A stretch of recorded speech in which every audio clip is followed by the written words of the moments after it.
Hello listeners, my name is PP Smalls, and welcome to the perfect Boycast. I just want to feel the touch of another human being again.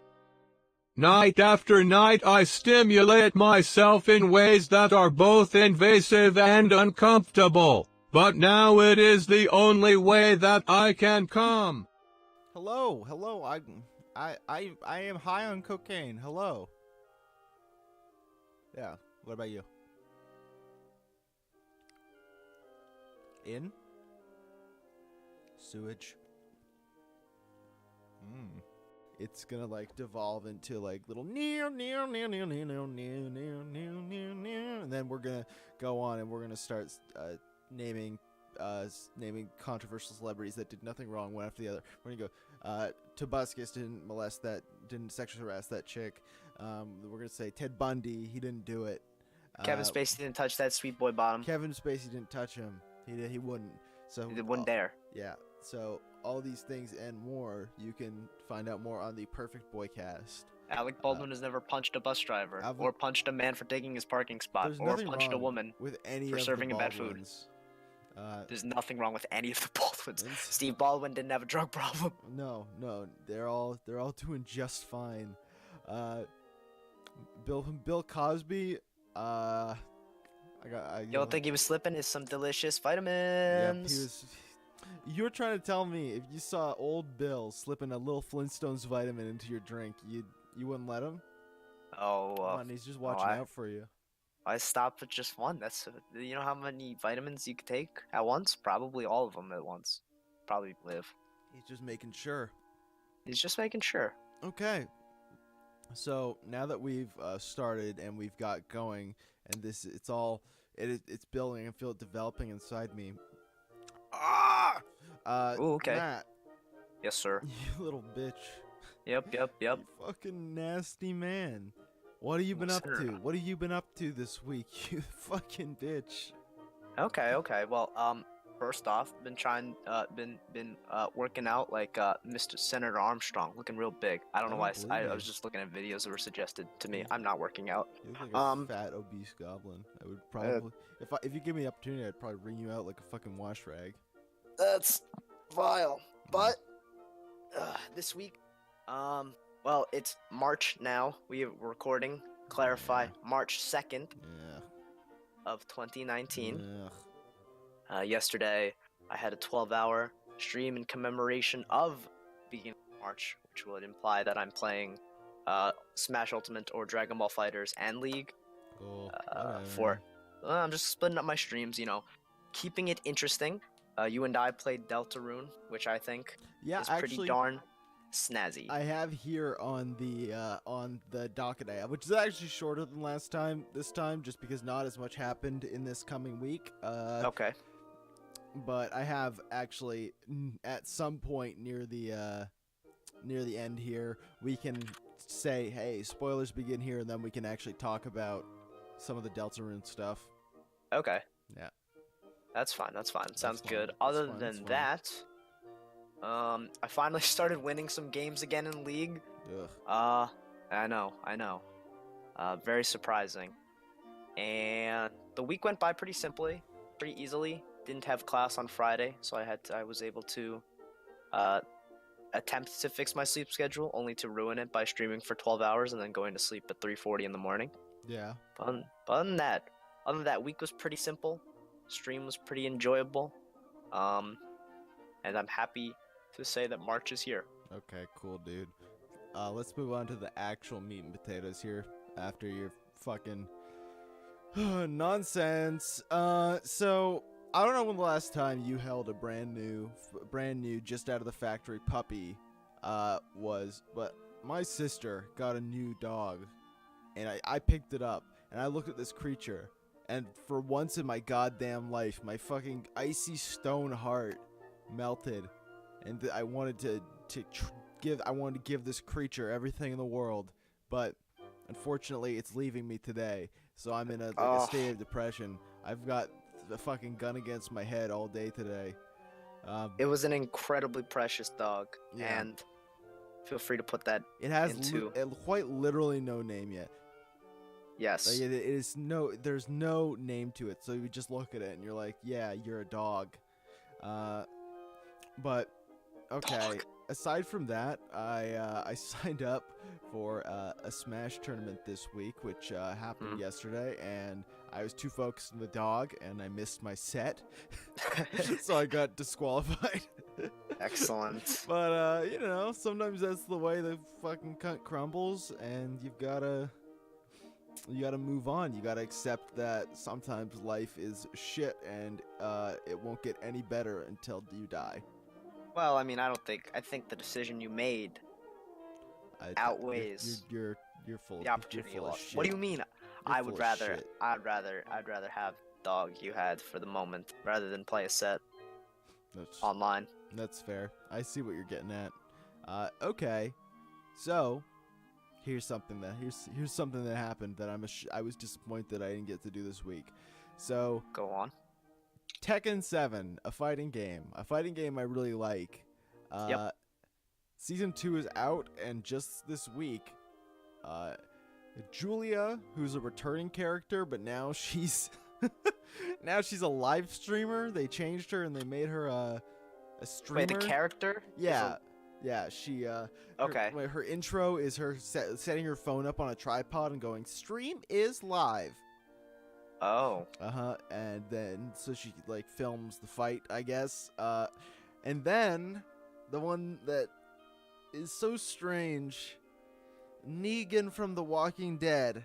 I know. Released.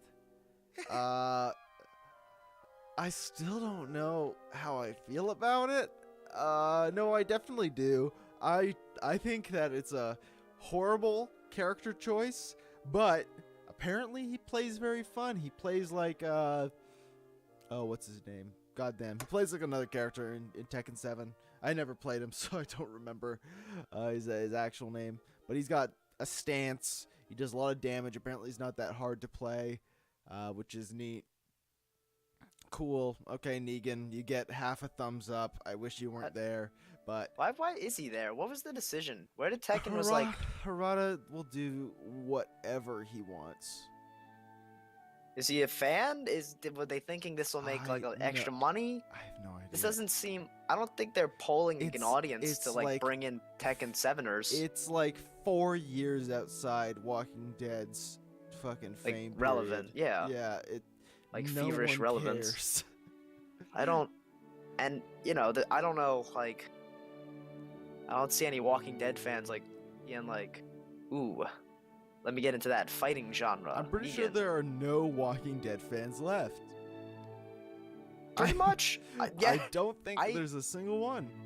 I don't think so either. I think the last fans that there were the ones who were like, yeah, like, I mean, I spent $10 in the Telltale. I kind of know the lore, and then well, you know, Telltale, you know, bye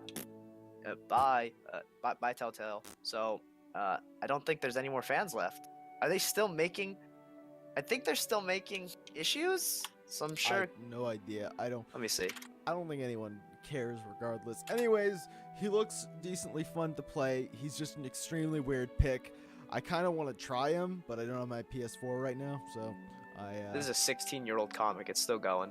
Oh my, holy They're on shit. 188. Oh my god. Okay. Jeez. Well, that's something. That's refreshing something. sip of agua. But speaking of fighting games, have you heard about Dead or Alive 6? It just got released, right? Well, that's not what we're talking about. Okay. Have you heard the latest news? No. You're gonna have to tell me. Okay. So Dead or Alive 6. I don't know if you know about Dead or Alive 5. I know about Dead or Alive 5. So you know it was the horniest fighting game on the market. The physics, man. The physics were so delightfully scrumptious. So put Marie so Rose, bouncy, that so child, bodacious. in absolutely nothing. Just do whatever you want to all these ladies, I guess. And like one dude. So that's what was Dead or Alive 5. Dead or Alive 6 actually seems to be drifting away from that quite a bit because it got them banned from tournaments and things like that. Oh. And so what started out was, first with Dead or Alive 5, there were costume bans because some costumes were very not stream friendly with how sexualized they were. Making me sweat. Yeah, I know. It's making my balls go up. And then, eventually, as characters got released, they just said, we're not going to do it anymore, and the tournaments became very rare. So, I think, I need to see which team makes Dead or Alive. I think it's Team Ninja. Let me see here. Yeah, Team Ninja. So, Team Ninja has showed off Dead or Alive 6, and it's looking, at least it looked quite respectable compared to Dead or Alive 5. That was one of the things that people were always talking about was that it played a lot like a joke, because oh my god, no one in their right mind is gonna play this game in public because it's just so fucking sexualized, even though it was genuinely an actually good fighting game. So Dead or Alive 6 seems to be undoing quite a bit of that. A lot of the designs that were way over the top in Dead or Alive 5 have been toned down quite a bit. They're still quite sexy, but whatever. Just, you can actually display these. And they announced that it's getting a Season's Pass. Okay, because I just opened this article up, and I know where you're going with this. I was gonna say, how much do you think that Season's Pass is? But now you know. Oh, I know exactly how much that the Season's Pass is $93 fucking USD. And you know what it comes with? No, I haven't. I was gonna actually check that right now. IGN is reporting that it comes with 62 costumes. And how many new characters? Go. 5? 2. Oh! It comes with 2 new characters. Oh, that was like a knife in my heart. Oh my god. But think about it. 62 new costumes? That's like 62 characters just with the same movesets as the base game. Yeah, you're so right. As it mentions, it includes the Happy Wedding costumes, Volume 1 and 2. Holy shit, sorry, I need to run it up. That is $123 Canadian. Oh my god. Oh, Jesus. Holy fucking shit. Well, glad I'm not getting this game. The 2 additional characters, I don't know much about Dead or Alive 6. One of them is Mai Shiranui. Wait, one sec. Let me. Oh, you also get bonus content. Mine's from Fatal Fury. Okay. I was like, hey, you get some bonus content, including, I'm assuming, 2 costumes, Tengu wrestling costume, Technomancer, I don't know what any of this means. Yeah, so, okay, this is what it includes. Happy Wedding Costumes Volume 1, Happy Wedding Costumes Volume 2, Costume Pack 1, Costume Pack 2, character, Mai's debut costumes, some character they haven't debuted, and additional new character debut costumes. It costs even more than the digital deluxe version. Oh my god. So, this brings me to something that is important as games continue to come out and the industry gets older and older. This is one of those things where it's so clear that whoever made this pass is saying, how much money can we get for this from our audience? Our audience is literally obsessed with dressing these girls up. How much money can we milk out of that audience? And see, the saddest part is I think that the diehard Dead or Alive people who are looking at the more modest costumes now see this and they go, "Oh, okay, you're fixing your task. I pay to fix the game." In their mind, and I'm pretty sure, just like how, I don't know if you know this, but all furries have billions of dollars. Just like how, when a furry sees something they need for their fursuit, no matter the price, they will be, yes, of course, absolutely. and they will invest whatever it takes. I'm confident that those dedicated Dead or Alive fans are going to be actually purchasing this. And looking at Dead or Alive 6 here, Yep. if you look at what's labeled, so on Steam it has a 6 out of 10, IGN a 7.7 out of 10, but 90% like this video game. And the reason that What's Green Man Gaming? I've never heard of this. They gave it a 2.3 out of 10.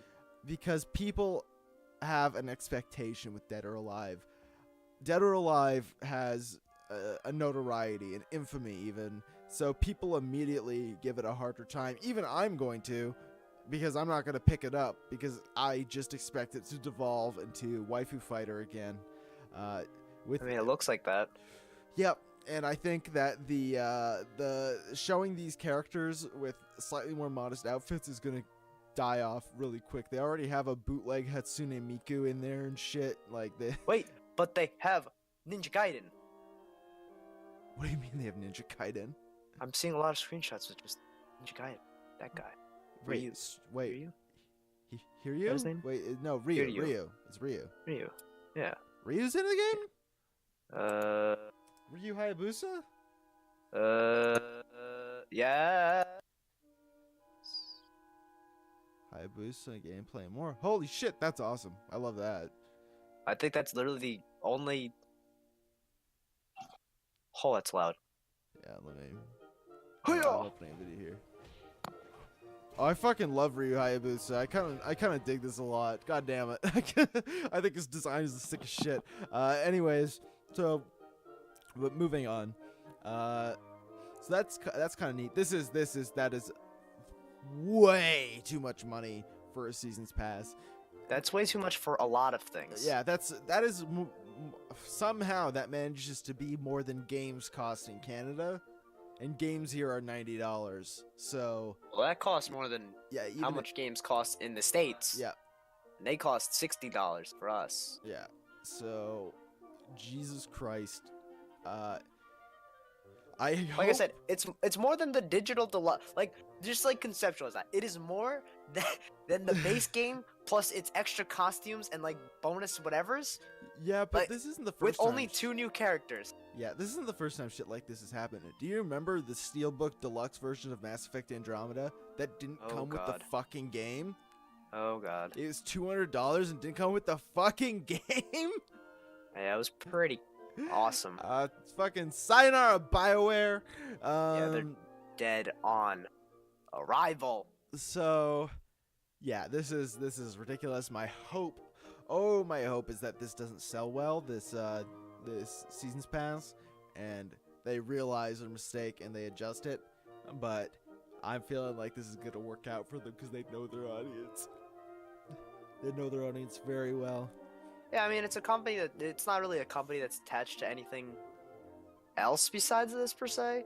I mean, Team Ninja developing it. What are they working on? Koei Temco. Team Ninja has also done the Ninja Gaiden series, so you know that's already done. Koei Temco has done like Dynasty Warriors, like all the Attack on Titan. So they're not really looking for. Okay, you wanna know what? I'm fucking sick to my stomach of talking about Dead or Alive, but because this week there was a lot of fighting game news actually. It's quite a bit. What we're gonna talk about next is something that I'm gonna tread around carefully. And Matt, you're editing the podcast this time, so I'm gonna tell you. There's gonna be a point where I say, okay, we're going into spoiler territory. That's where I'm gonna ask for you to put a little timestamp up on screen of when we get into out of spoiler territory. Oh wait, speaking of that, little mud man, what are you doing? I was gonna. If we needed any visuals, I reminded myself to. Oh my god. Record minutes. Oh my god. We haven't yet. Don't worry. Shut the fuck up. All right, we're good. Okay. So, do you know what I'm gonna mention? You say it's gonna be spoilers? Yeah. For fighting games? Yeah. Like a game itself? Yeah. Yeah, okay, I do. Oh, all right. And at first I was like, huh? I do. Okay. So have you seen this yet? I believe I've seen the screenshot. I watched a video of it. Okay. Yeah. I definitely did see a screenshot, and I Okay. do know what is what. We're talking about Mortal Kombat 11. We are talking about Mortal Kombat 11. And For all of you folks who are a little confused, we have seen, or what is presumed to be, a screen cap of the initial roster. No, right? it's completely It's the confirmed. complete full roster. It's it's the complete first starting roster, and then the unlockables are listed. This is not an alleged leak. This is a malicious leak, and this actually brings up a conversation I want to have about leaks. This is a leak that was made by someone who works within NetherRealm, had access to a development build, and decided to do something very harmful to the game's pre-launch. So this is genuine. This is 100% real. There is no doubt about it. This is absolutely. How is this known? How is this confirmed? So let me go over this with you. First, before we get to that, I'm gonna go over what I wanted to say, and it's the types of leaks. Okay. In games, there are two primary types of leaks, one of which is fine, fun, and healthy, and then another one which is malicious and bad for a game. When you hear a rumor or someone says something without credence, or someone hears something from someone and they say it's a leak and they genuinely believe it, that's one thing. That is one side of something, and it can generate excitement, speculation.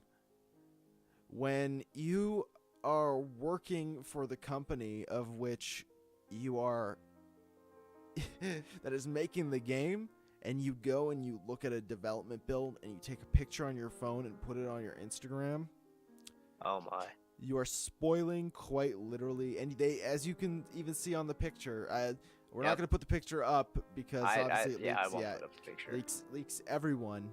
But they label all the characters. They write down the names of all the characters that aren't unlocked yet.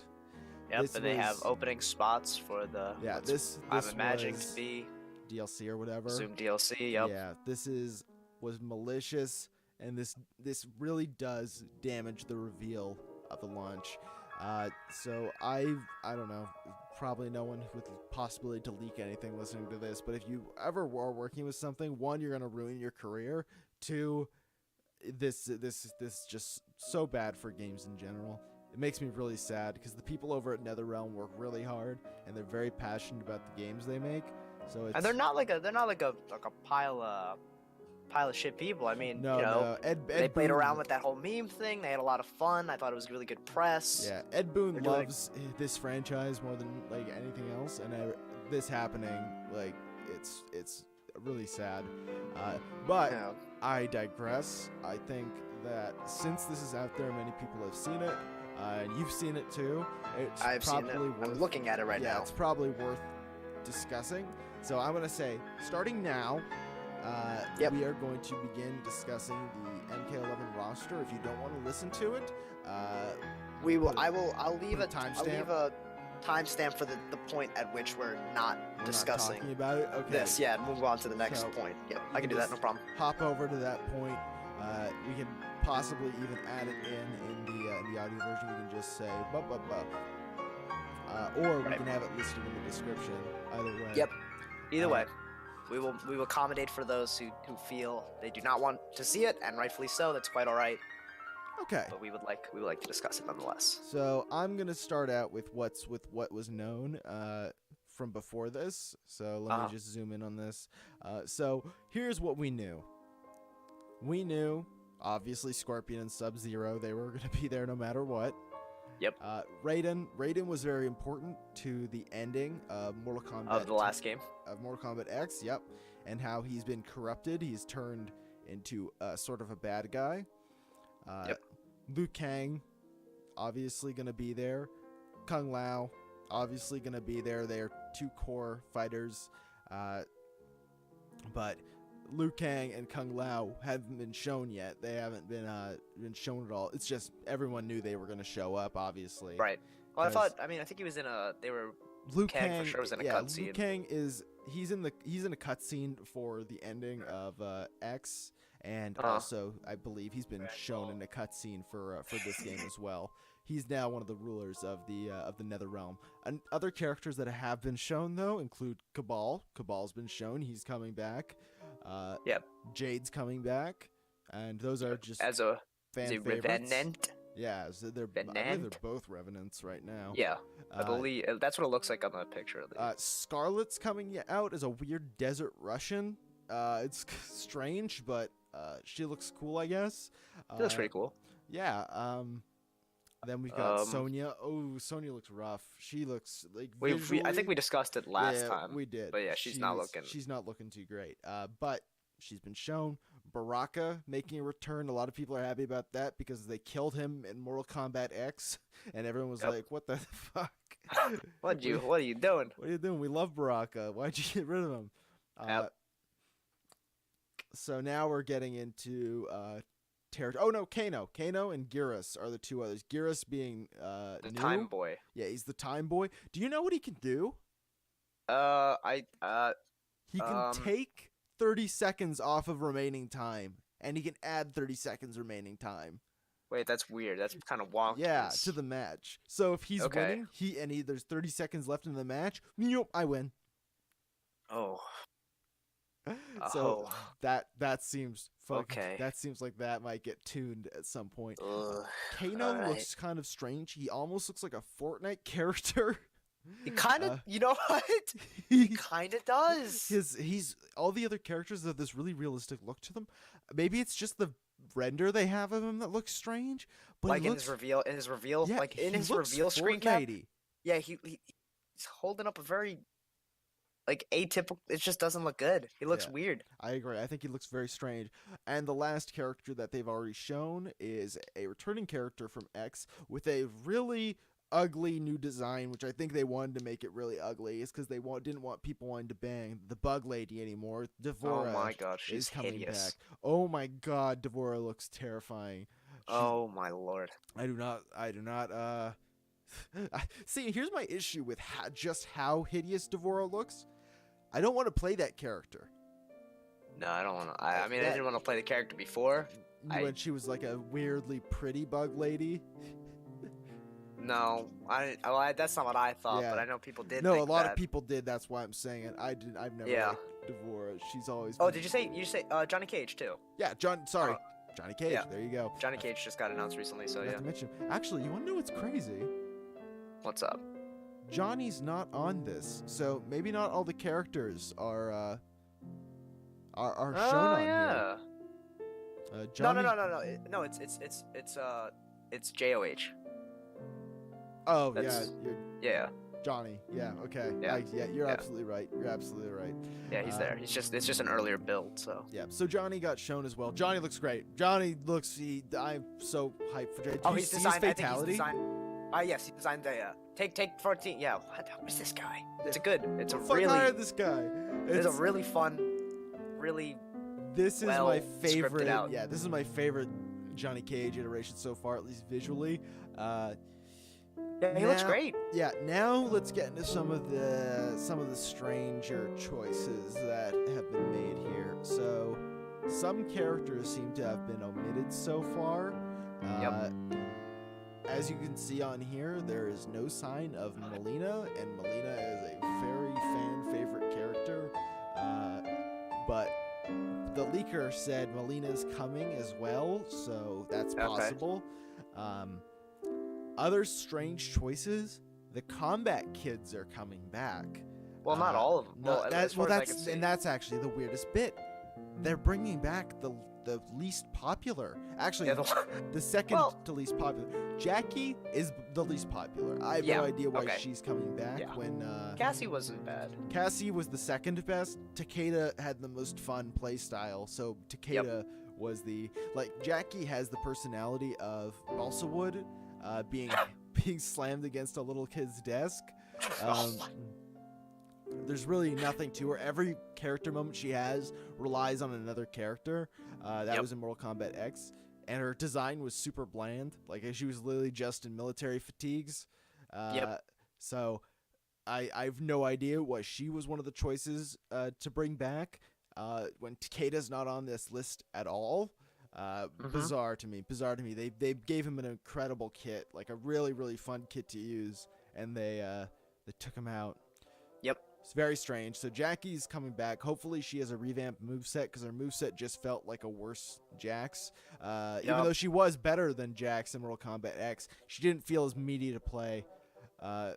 Speaking of which, Jax is also listed here. I'm not surprised. Jax is a mainstay for the franchise, so it makes sense for him to come back. Cassie, she was shown off in a cutscene, so everyone expected Cassie to come back. But as we've said, she looks she does not look good. She looks like little elderly. Mom. Yep. Yeah. Little elderly. Hopefully they do some touch-ups on her face like they did to Sonya. Sonya still doesn't look that great though, but anything would be appreciated. To note, Jackie kind of looks right now in this screen cap. It can be different. We haven't seen anything. Kind of looks like Michelle Obama. I was trying to think of who she looked like. She hit the fucking nail on the head. God. Oh. As soon as I saw this, I was like, what is that? Fucking Michelle Obama joins That's the Michelle fight. Obama. In military for Mortal Kombat 11. Here's some other strange choices. Frost. I was gonna say that one's, and she's bald. I hate how she looks there.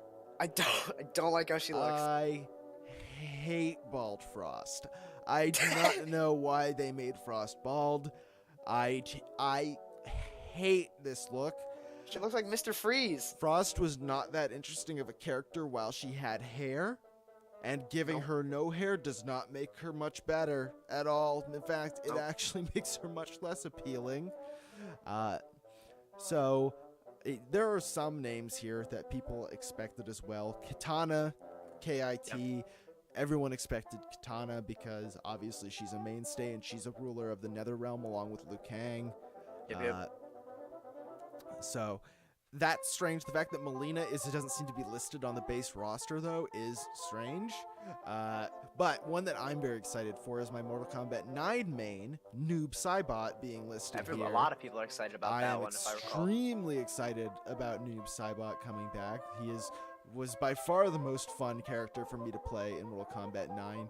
I was bummed out that he wasn't in 10. Kitana, I can take her lead, but a lot of people like her. It just doesn't do anything for me. Another character that's not listed on here that's going to be in the game is Shang Tsung. Sorry, not Shang Tsung. Is Shao Kahn, who's the DLC. Shao Kahn, who's the deal? No, he's the pre-order. Pre-order. Yep. But Shang Tsung is in the game. He's at the very bottom there. Right under Sonya. Going to be interesting. I wonder if it's going to be old Shang Tsung or young Shang Tsung. Based on the time travel, probably the young version. I think, as far as other picks, I don't know. This could have been from said malicious leaker, or it could have been just like a little giggle, like a hee hee. Yeah. I think people were mumbling about Quan Chi. I don't know how that would. Quan Chi is dead as fuck, but since this is time travel, I'm pretty sure anyone can come back. And then, I don't know if somebody was memeing me super hard. I think they're memeing me super hard. Someone was like, yeah, maybe like Stryker comes back. And I was like, why the fuck would they? Don't tell me that they're gonna put Pistol Cop Boy. I personally, I gotta be honest, I want Stryker back. What the fuck? He is literally just a police officer. He's quite literally a police officer. He's so bland, but God, I loved his fucking combo game. We talked about Jax. I'm curious about Jax because in almost every ending that involves Jax in Mortal Kombat X, he gets killed. Right. Which fucking sucks for Jax. One interesting pick that I'm actually excited for is Kotal Khan coming back. That was one of my favorite characters that they added to. He was pretty rad. Yeah, to X. He essentially does he essentially does the magic shit that Ermac does, but cooler. Yep. I'm a big fan of Kotal and his variations, but along with that, we've got some strange new characters, like brand new, that I'm not sure how I feel about. There's one, I can't really see what their name is, but I think it's like Centron. At the top? Yeah. Do a little enhance. Enhance. I think it's either Cetrion. I know somebody. I think some people are mumbling. The Collector. Collector's the down near the middle right. He's by right. Yeah, he's called Collector. Okay. I don't know how I feel about this blue goblin collector, man. I don't know if I like him. But he's there. Reminds me of something. I can't. He looks like fucking. He looks like fucking Michael Cera. It's like a blue Dobby. A blue fucking Michael Cera with Dobby ears. Yeah, that's about with right. Dobby ears. That's what I'm seeing. Yeah. So, judging by all these empty spaces as well, clearly there's more characters to come. What's left to see is if they're DLC or unlockable. Yeah, I'd say they're DLC. I mean, yeah. Here's my my thing. You go first. This is a long thought. Okay, on why I think it's DLC or no. Mine is on fucking NetherRealms. Oh wait. There's one more that I don't. Who is this fellow? Zoom in a little bit. Which one? Who is this fellow right next to Liu Kang? Oh, we didn't talk about Aaron Black. Oh, that says Aaron? Yep, Aaron Black. I thought it said Arrow. Yeah, so they took off Aaron's mask, which I actually don't like. I liked him. Yeah, with he's a very smooth-faced, medallic man right now. Yeah, I imagined him to look a little more rugged than this.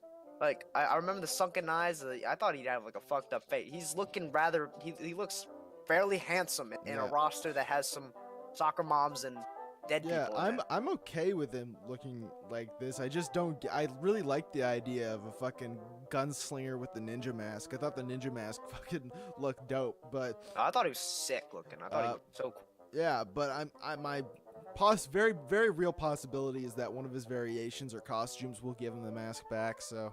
Whatever. Right, because like Cabal, I mean, you see in the picture, it's him and his nasty little goblin face, and but he sounds very not dead, and the well, it's because he's a revenant now.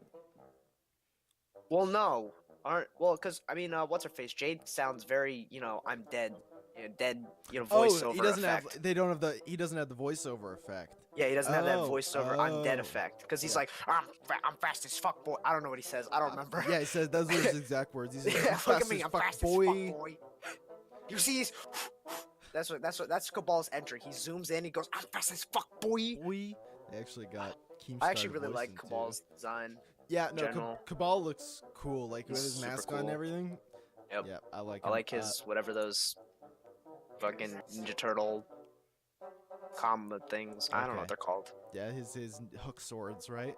Yeah, they're just cool as hell. Okay, so I'll say that now is we've discussed all the new characters. Now I want to talk about old characters. So this old characters you miss or just old characters? It's an interesting thing with NetherRealm games. So NetherRealm has a habit of making several characters movie references. If you remember in Mortal Kombat 9, you had Freddy Krueger. Yep. You had Kratos. That was just a guest, though. Yep. That came in. You had a few guys, right? But jump to Mortal Kombat 10. You had Alien. You had Alien. You had Predator. You had let me pull up the full list. You had Jason. You had Leatherface. Yep. Leatherface, like all these movie characters, and there's an issue with guest characters in these games. The issue is that these movesets essentially end up going to waste because they're not going to come back in the next game. My favorite character to play in Mortal Kombat X is Conjure Variation Alien, and that's never coming back. They're never going to bring back Conjure Variation Alien, or probably even Alien at all. So, for someone like me, why don't we just talk about Minecraft? Who plays that, like, it's just a big piss off. It feels wasteful because a lot of these really cool variations end up just dying off. The closest that could return is Alien's Turcotten variation. Could have some of its moves go back to Baraka.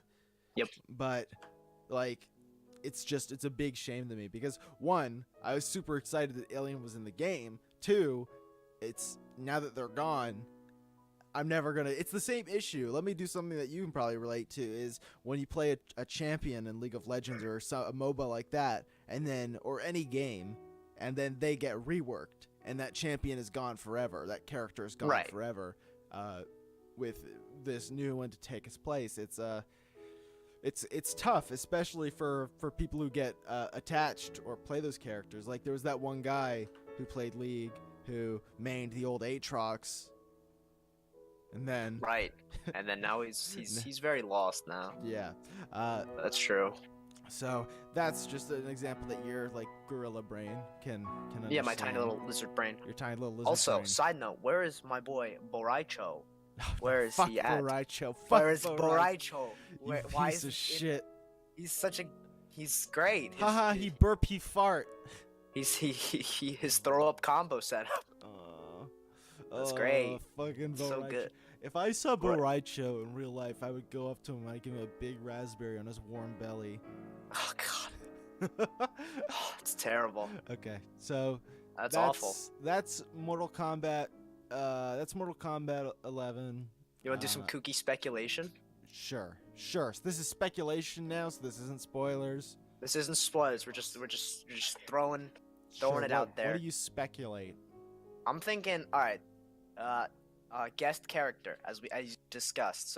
So they have a very common theme, very gory game. They like their violence. They like Leatherface works, Voorhees, Freddy Krueger works. I see a little screen cap. I wouldn't be super out of the realm of possibility if they use the 2017 Pennywise version from the It movie as a guest character iteration. I never even thought of that. Yeah. That could happen. That would advertise the movie too. Yep, the movie's coming out later this year, I believe. Is it made by? Is it made? It by is a Warner Brothers? It is a Warner Brothers film. Oh. I checked to make sure it is a Warner Brothers produced film. That's actually a really smart speculation. I didn't even think of that they would go for. It Chapter 2 is coming out this year in September. Wow. So, coming down the line, maybe they reveal those side by side. I wouldn't say that's super absurd. Other returning folk? Yeah, my speculation for returning folk is that I think that if they're bringing back 2 combat kids, they have to. They're gonna bring back Takeda because everyone actually enjoyed playing Takeda, and probably no one played Kung Jin. No one. See the played bow Kung guy? Jin. Yeah. No. I don't know. Kung Jin. It's like not fun. Green Arrow, if you've played Injustice. Like Injustice, Green Arrow was fun because he's a fun guy. But what's his name again? I already forgot. Bowman? Mortal Bow? He's just... I have Bow. I don't know. He seems... I don't know. I have no comment on him. He's that. I don't remember his name. I'm looking at his face right now, and I've got nothing. He's white bread. There's nothing about him that's even remotely interesting. His bow looks stupid. His bow looks super dumb. Okay, so yeah, I predict Combat Kids coming back. I predict Melina coming back. I think with more time travel shenanigans, anyone's pretty fair game. But I think this screen we're seeing here gives us a good idea of at least our Season 1 roster for this game. Yep. So, sorry NetherRealm that this all got leaked. Yeah, it's super lame. And I'm actually going to disappear for a second, Matt. So we're gonna put this on hold, and then On as soon a as I get break. back, we can move on to the next subject. You little miscreant, you little Okay, sounds good. bitch. Okay. Okay. Hello, we're back. We're back. We're back. I just want to get a word from our sponsors. Today's podcast is sponsored by the F word, meaning fuck. So I thought it was Florian. do you Is Florian do you next wanna- week's sponsor? do you want to lose our sponsor shot? With finally making some real dough, and you immediately forget who our You who our got sponsor dough? is. I They literally I got dehydrated mozzarella cheese, and you got They dough. literally paid me in fucking sausage rolls and 3/4. But that's I guess I assumed you got the same. What? No, is this- I got a bag of dehydrated mozzarella. Can I have it? I mean, yeah, but Where's the But I- problem then? You fucking idiot. I'm gonna eat this. God. When I wake up at 3, this is so totally me. When I wake up at 3 a.m. and I'm eating mozzarella cheese out of the bag. I like that meme. It's a fucking hilarious meme. It's so relatable. So last we were talking about Mortal Kombat 11 predictions, and what we thought was going to be fair game. Really, we pretty much finished discussing that. There's not a lot more ground to cover there. Let me turn off my heat in my room before I turn into a sweaty mess. Oh, it's already off. Anyway, so I think we're okay to move on to the next stuff on the docket. And I at the end of this podcast, I'm gonna write it down here. I have something to say for the next episode, because a lot of what we're discussing in these two episodes is what's on the docket, news, and our weeks. But I had an idea that I think we should do, that I think will Okay. give it a more personal element. But I'll get to that afterwards. Of course. Okay, there we go. Okay, so here's probably the biggest news that we hadn't gotten to cover yet was Pokemon Sword, Shield, and Gun. Gun. Getting announced. Yep, Of course. Sword, Shield, and Gun version all have been announced by the Pokemon Company. Pokemon Direct came out. They were Okay. like sword, shield, gun. Gun.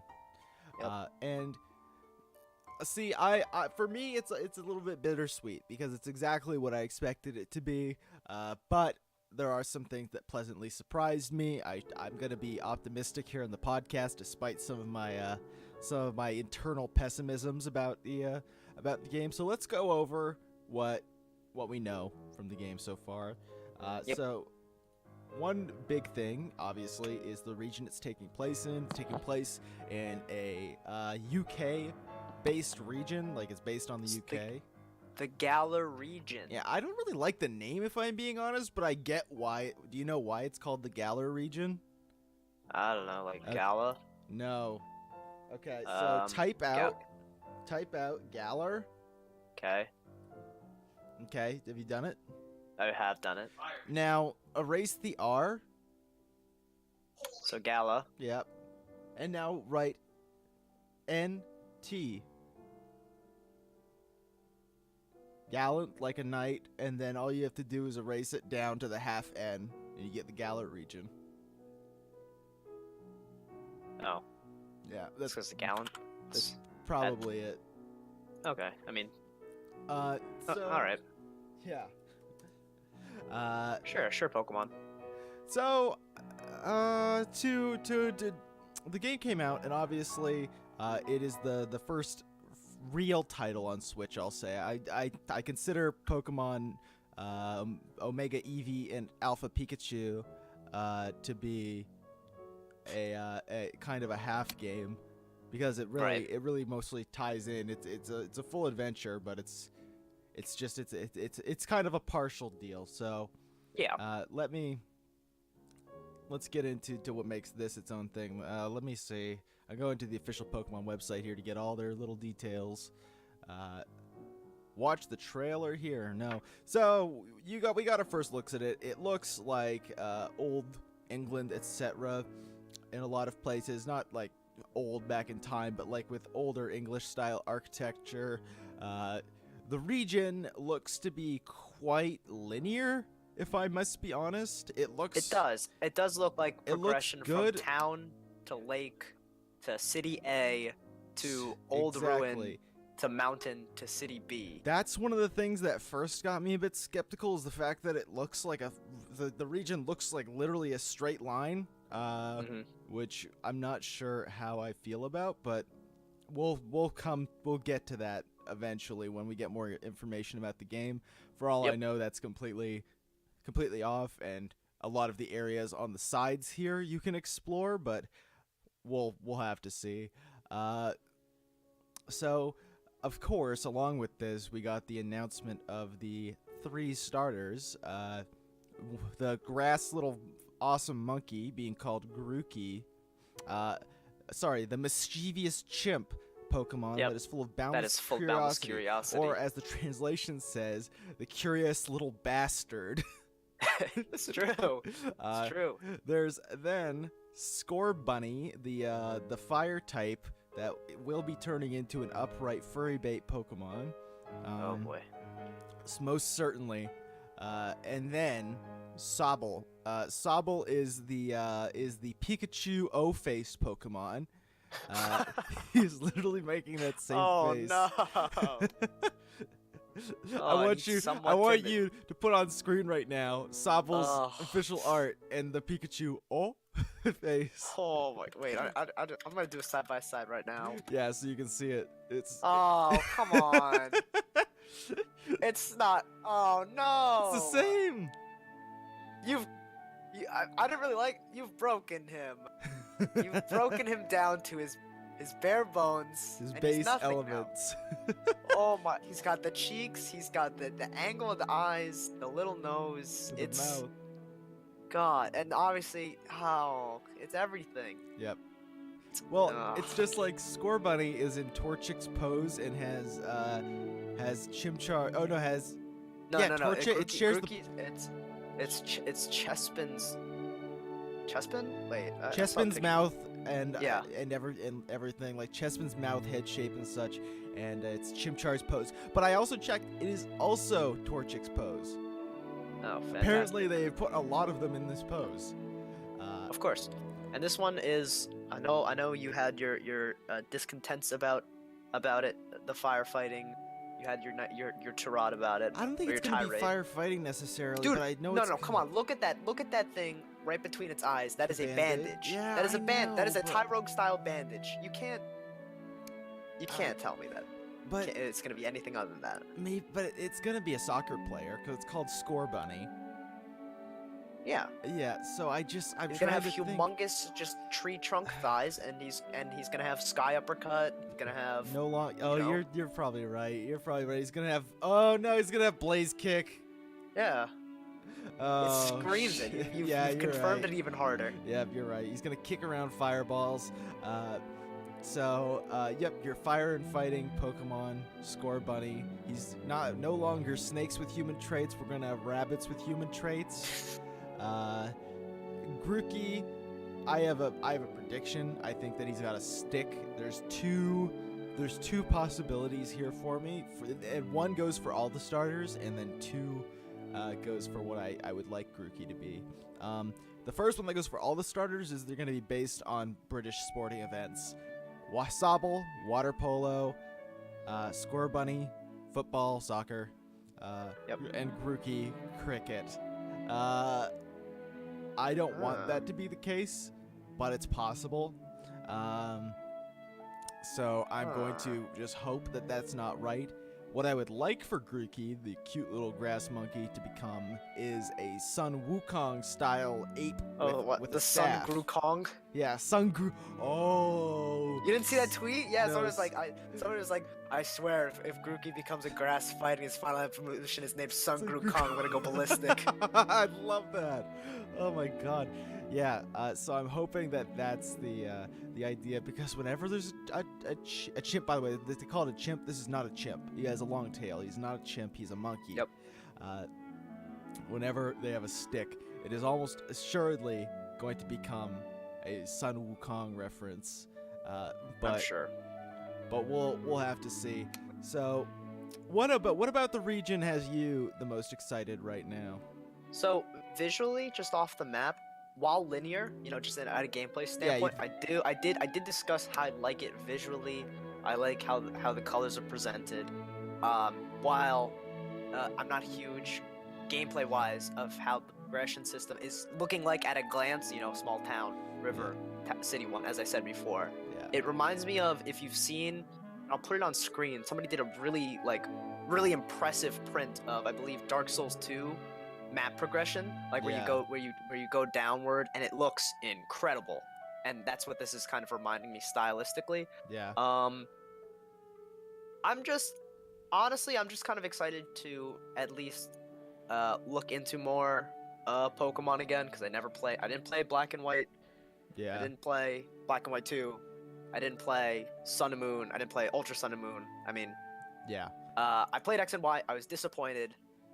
Very disappointed, honestly. Understandable. And I was like, I don't know if I'm about these next titles. And then, Let's Go came out, and I was like, maybe. I mean, Starlax is looking pretty funny, but I didn't. And so I want this. Maybe they'll go into like a nice. Maybe they'll take a big step forward, and after kind of recent discussions of the games itself. See, that's my hope, is that there's actually a step forward here. I feel like everything has been a step to the side for Pokemon for a long time now. They've been instead of refining features, removing them and just replacing them so that they can say there's new stuff. But honestly, see, here's my complaint, and a lot of people are like, oh my god, the game looks incredible. Aside from its higher poly count on environments, putting things like ivy on buildings and stuff that aren't just textures, the evolution of the game's visuals aren't that big compared to the 3DS games. People are like, oh, but the resolution, the resolution, you can crank that up on Citra and you can see the 3DS games in HD, and they actually look pretty comparable. So that's my bitter bit. I look at some of the textures in this game, I look at some of the environments, and then I compare that to something like Xenoblade 2 or Breath of the Wild's environments, and I get a little jaded. I get a little bitter about the fact that Pokemon makes $1 bajillion, but will still feed you this same engine. I will give Pokemon some benefit of the doubt, though, because all 100 and something Pokemon are modeled in this engine right now. 800 something Pokemon are already modeled in this engine. Obviously, porting that over to a new engine or working with this engine to change it would mean having to change all those Pokemon. So that's why I'm willing to give this the benefit of the doubt in that sense. But one thing that is very important to me that needs to happen for me to not complain about the graphics of this game being not the biggest step up, they have to improve the animations. They have to improve the animations on the Pokemon. They have to improve some of the ones that the models that they completely fucked up and made look horrible in 3D. They have to actually have attack animations. I don't know if I showed you that GIF of Sableye from Pokemon Battle Revolution in the Genius Sonority games when there was still over 400 Pokemon in the game. No, I have not seen that GIF. They all have super diverse, interesting battle animations that they have. So, like, Sableye gets hit, and instead of just going oof, he gets reeled back in like a back somersault, and then goes into a creepy goblin face, and then oozes his way back in. Like, it's the personality in the animations that really made those games shine. And I think if they're doing this direction where they're using the same engine in such a way, I don't think there's really any excuse to still have Pokemon using a move and just jumping up and down without using their legs, like just having an animationless hop so that it uses Surf. I think that's entirely lazy. It doesn't have to be a custom animation, but having a specific set of animations that fit the actual Pokemon, I would be very disappointed if they don't have that. That's fair. Yeah. No, it's about time they can move forward on that. I know a think lot of people are like, "Oh, look, they're all moving now," but they're not moving. They're not really moving that much. if you look at Ultra Sun and Ultra Moon with the Pokemon, like literally almost every single move that you use involves your Pokemon still doing its idle animation, getting picked up and just being spun around, and then it casts Earthquake. Okay. Like, it looks like someone has clicked on it in a 3D model editor and just grabbed it by the Z-axis and twisted it. So that's something. Wait, on. Oh, I don't know if you were thinking of ceasing the topic, but yeah. proceeding forward as an individual who has played most, if not all, of the titles thus far. Yeah. And well, okay, I figure at least you know more than I do. What kind of gameplay features? So we talked about how the game's looking visually. I like how the region looks, at least the map. Yeah. Your animations are questionable. We'll see. About Environments all that, are questionable. Right? We'll see all that. But is there gameplay wise? Is there anything you and I may be looking to see? Maybe not wanting to be there anymore. maybe some sort of reflective change. So on and so forth. Yeah, my change is that I want our ones that are definitely not going to happen. I want Mega Evolution taken out. Okay. I hate Mega Evolution. I think it's a trash system, and I think it was only given to Pokemon that didn't need it, pretty much. The only Pokemon that really got it that deserved it were Pokemon like Ampharos, Mawile, etc. But theirs were way overtuned or way undertuned, so that the balance was once again thrown off completely. I would like to see Mega Evolution just gone and instead replaced with numbers balancing on Pokemon to make ones that are literally unusable able to be used. They don't have to be good, but if you're trying to tell me that with you do playing an average playthrough, you're using a Furret, you're gonna put up with that for your whole playthrough? No. But he no walk. one's going to. Yeah, but he walk.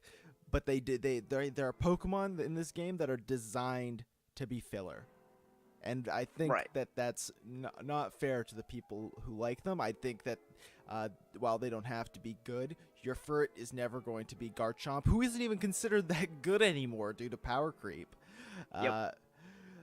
Your Furret's never going to be Garchomp, but giving it like usable stats so that it can even put up with the game that it's in without being disgustingly over-leveled should be possible. And that only needs to be numbers changes across the board, pretty much. I don't think necessarily any Pokemon need to get nerfed. This is a bold thing I'm saying here, because I probably want Pokemon to get nerfed, but if they don't want to do that, like they nerfed Mega Kangaskhan, etc. before, but if they don't want to do that, then whatever. I think absolutely there need to be adjustments. Z-moves were a great idea until you realized that the Pokemon that used them the best were the ones that were already better than everyone else. And Marshadow and Pokemon like that got exclusive Z-moves that were way overtuned. Once again, it's this goddamn Pokemon economy where, oh, you got the special edition Pokemon. Well, it can't be bad. It's the same thing with, if you remember in Smash 4, when Cloud and Bayonetta came out, no one's going to buy the characters if people get their hands on them and they say these characters are trash. But Nintendo didn't know how to balance shit, so they way overtuned them. I see. Right, that makes sense. Yeah, but I remember was it X and Y? Yeah. That the pre-order was a Torchic with like a really pretty spicy, unique ability where it was just every turn you gain speed. Yeah, speed boost, Mega Blaziken, and you get that in the beginning of the game, and you never need another Pokemon for the rest of the game. Yeah, I clapped through that game with that. Yep. And XP share. That's my thing. I don't want. You don't want the XP share on everyone anymore. I do not want the XP share on anyone, and you can argue, just don't put it on the Pokemon then. But why would That's the stupidest. Why would I take it off? They've given it to me. Why not instead just make a game?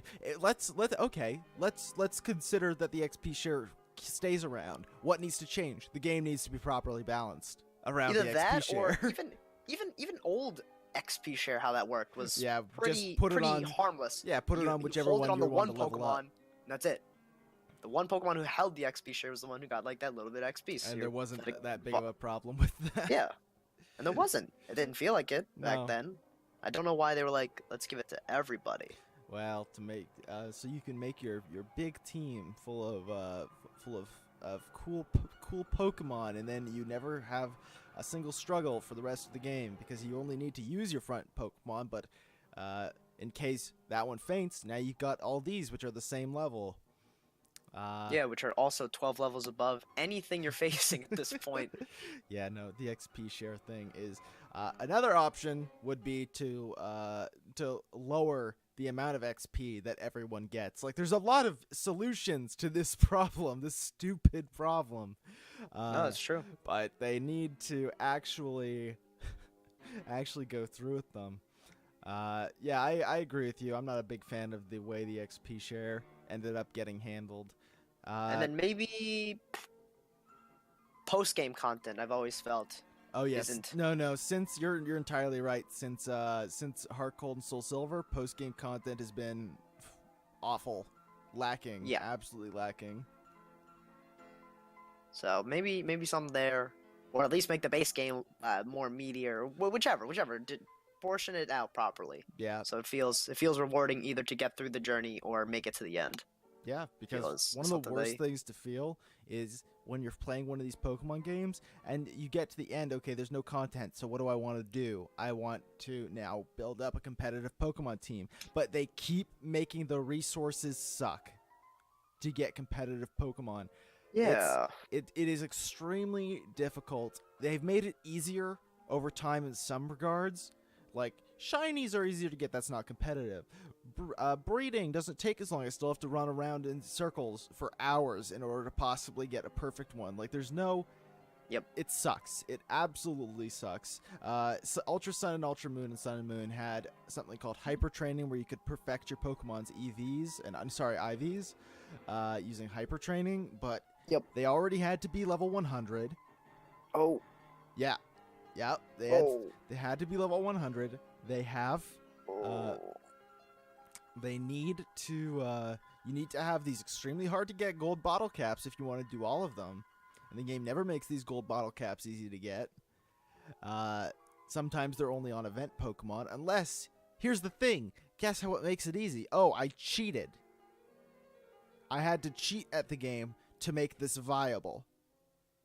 Oh, yeah. Like, I will say, I used, after I beat the game, I started breeding legitimately, but whenever I got something that I wanted, I would say, okay, I'm going to give myself 999 gold bottle caps so that I can actually make this shit work. And even then, sometimes you don't want perfect IVs because one of the moves, Hidden Power, relies on your IVs being specific.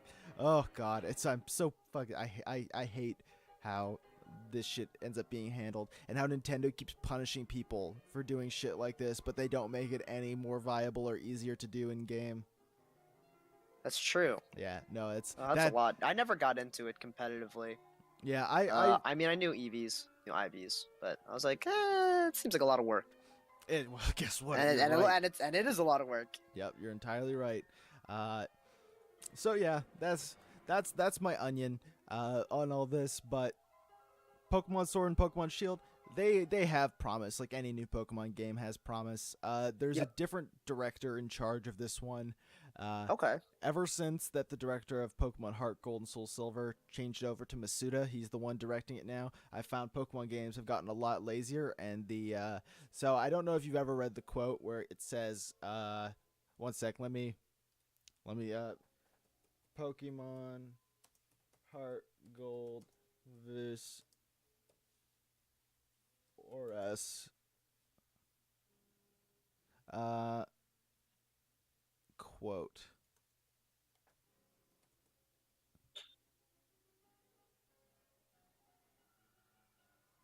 Okay, no. I can't find it right now. But the directors of the two, for Heart Gold and Soul Silver, it was we wanted to make a game that was more than a remake. We wanted to pack as much stuff in so that it was completely unrecognizable as just a remake and instead felt like its own whole new game. Mm-hmm. And then for, I think it's Omega Ruby Alpha Sapphire X and Y, they said their thoughts were, well, here were the two things. Making a game is very hard, so we don't want your expectations too high. And two was kids are on their phone a whole lot today, and they don't want to spend a lot of time on other video games since they can access so much from their phone. So we took we took this into account when making these games. No, that is... Yeah, it's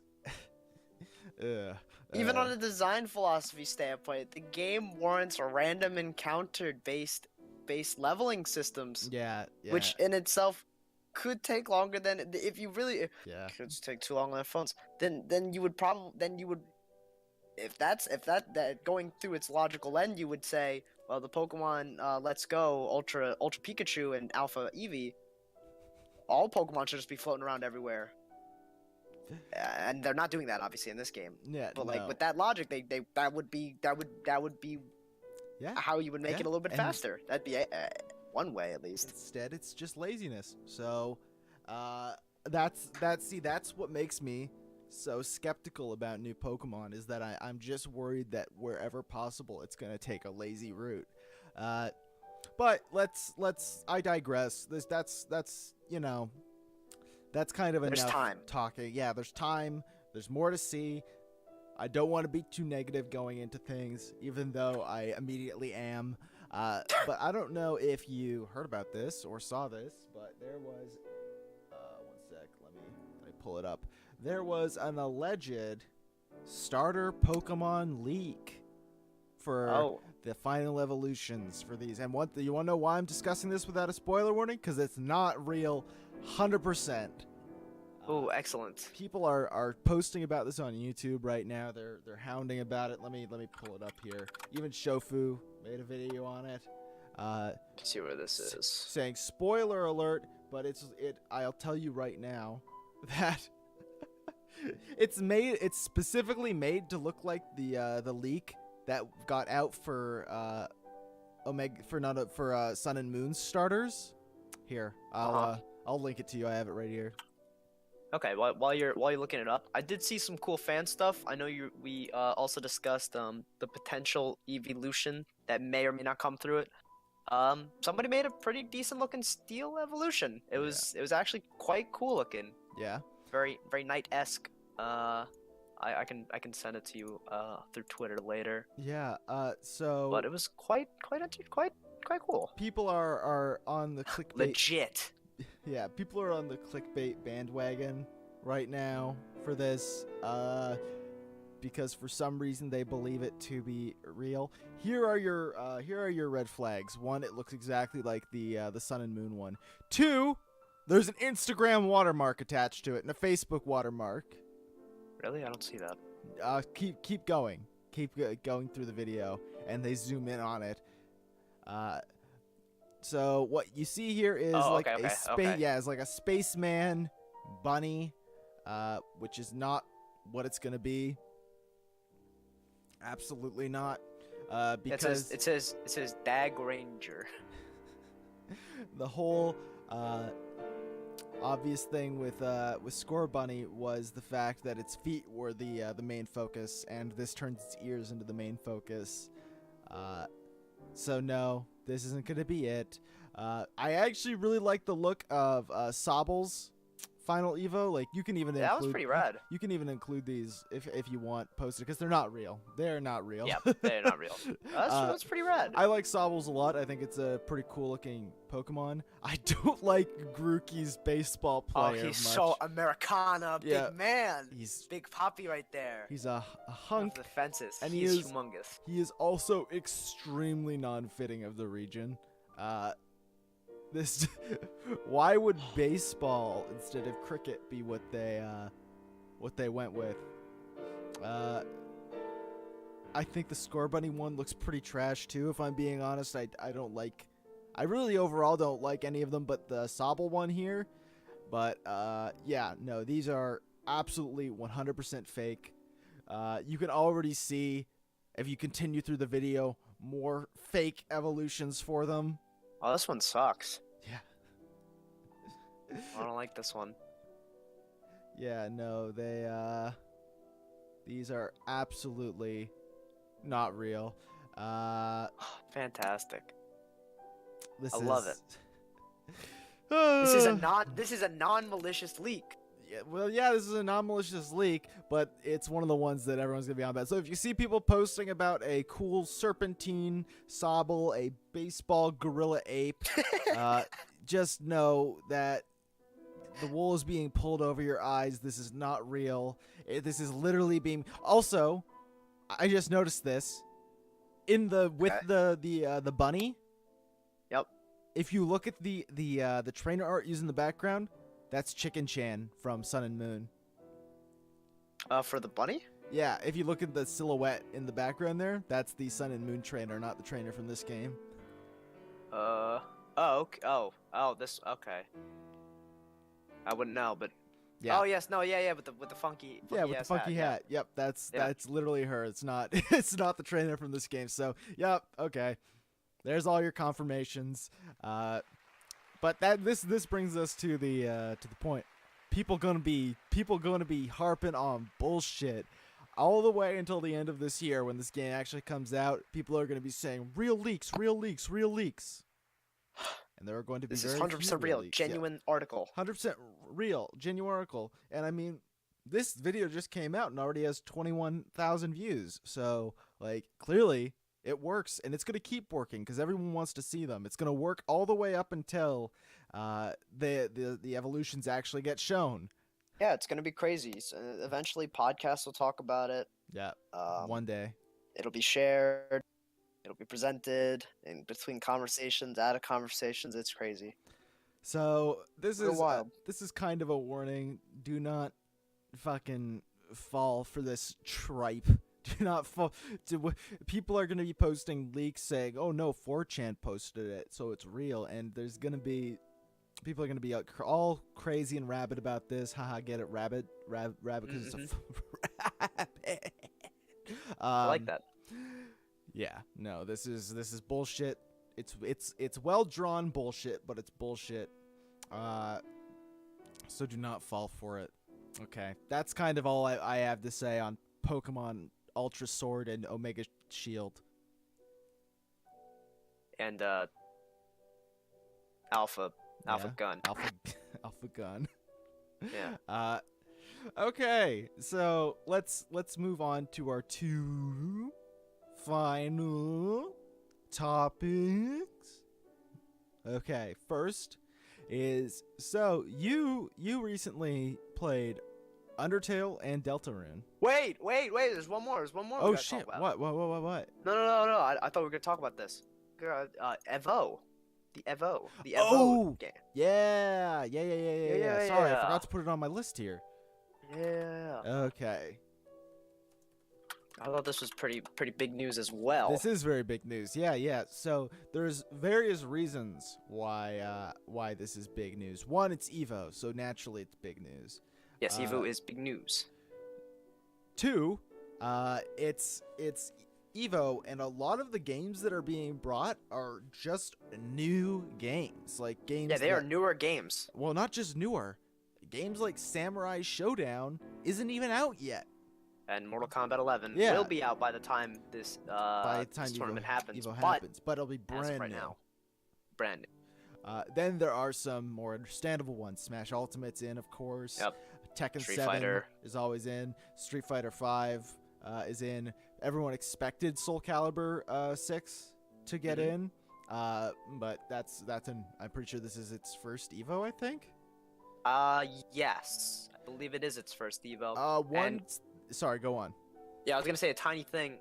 I thought I forget what YouTuber made like a pretty cool argument about it, but Soul Calibur 6 is a interesting game in the sense that its created character is absolutely bananas. It's so ridiculous. Yeah.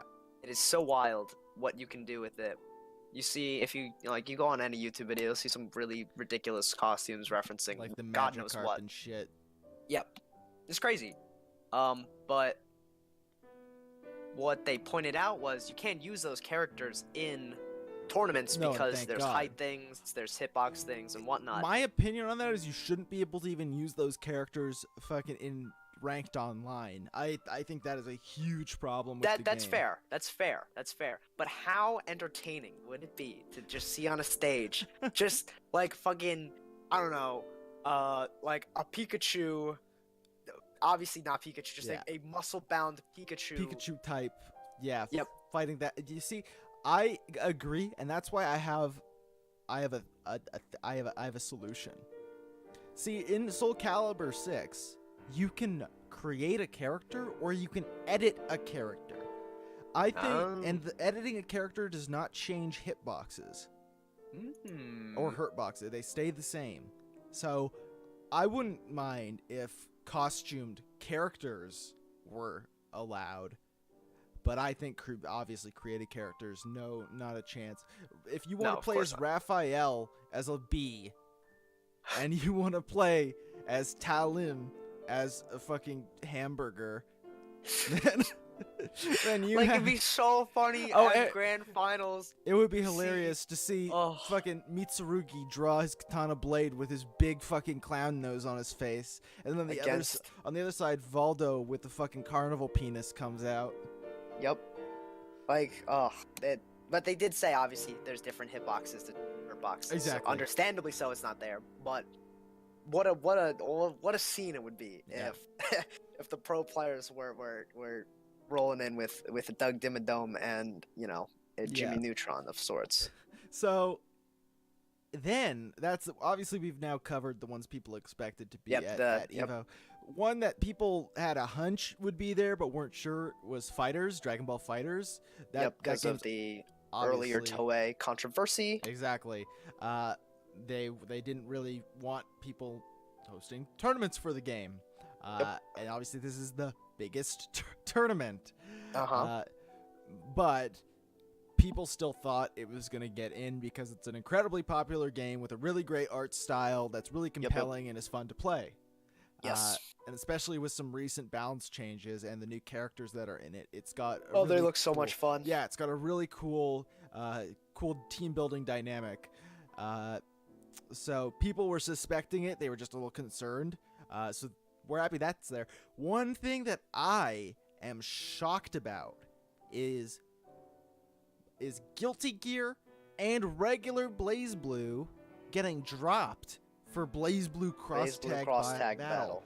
That is mind-blowing to me because I don't know what that game is. I know what Guilty Gear is. I know what BlazBlue is. I do not know what I don't know what Cross Tag Battle. BlazBlue Cross Tag Battle was there.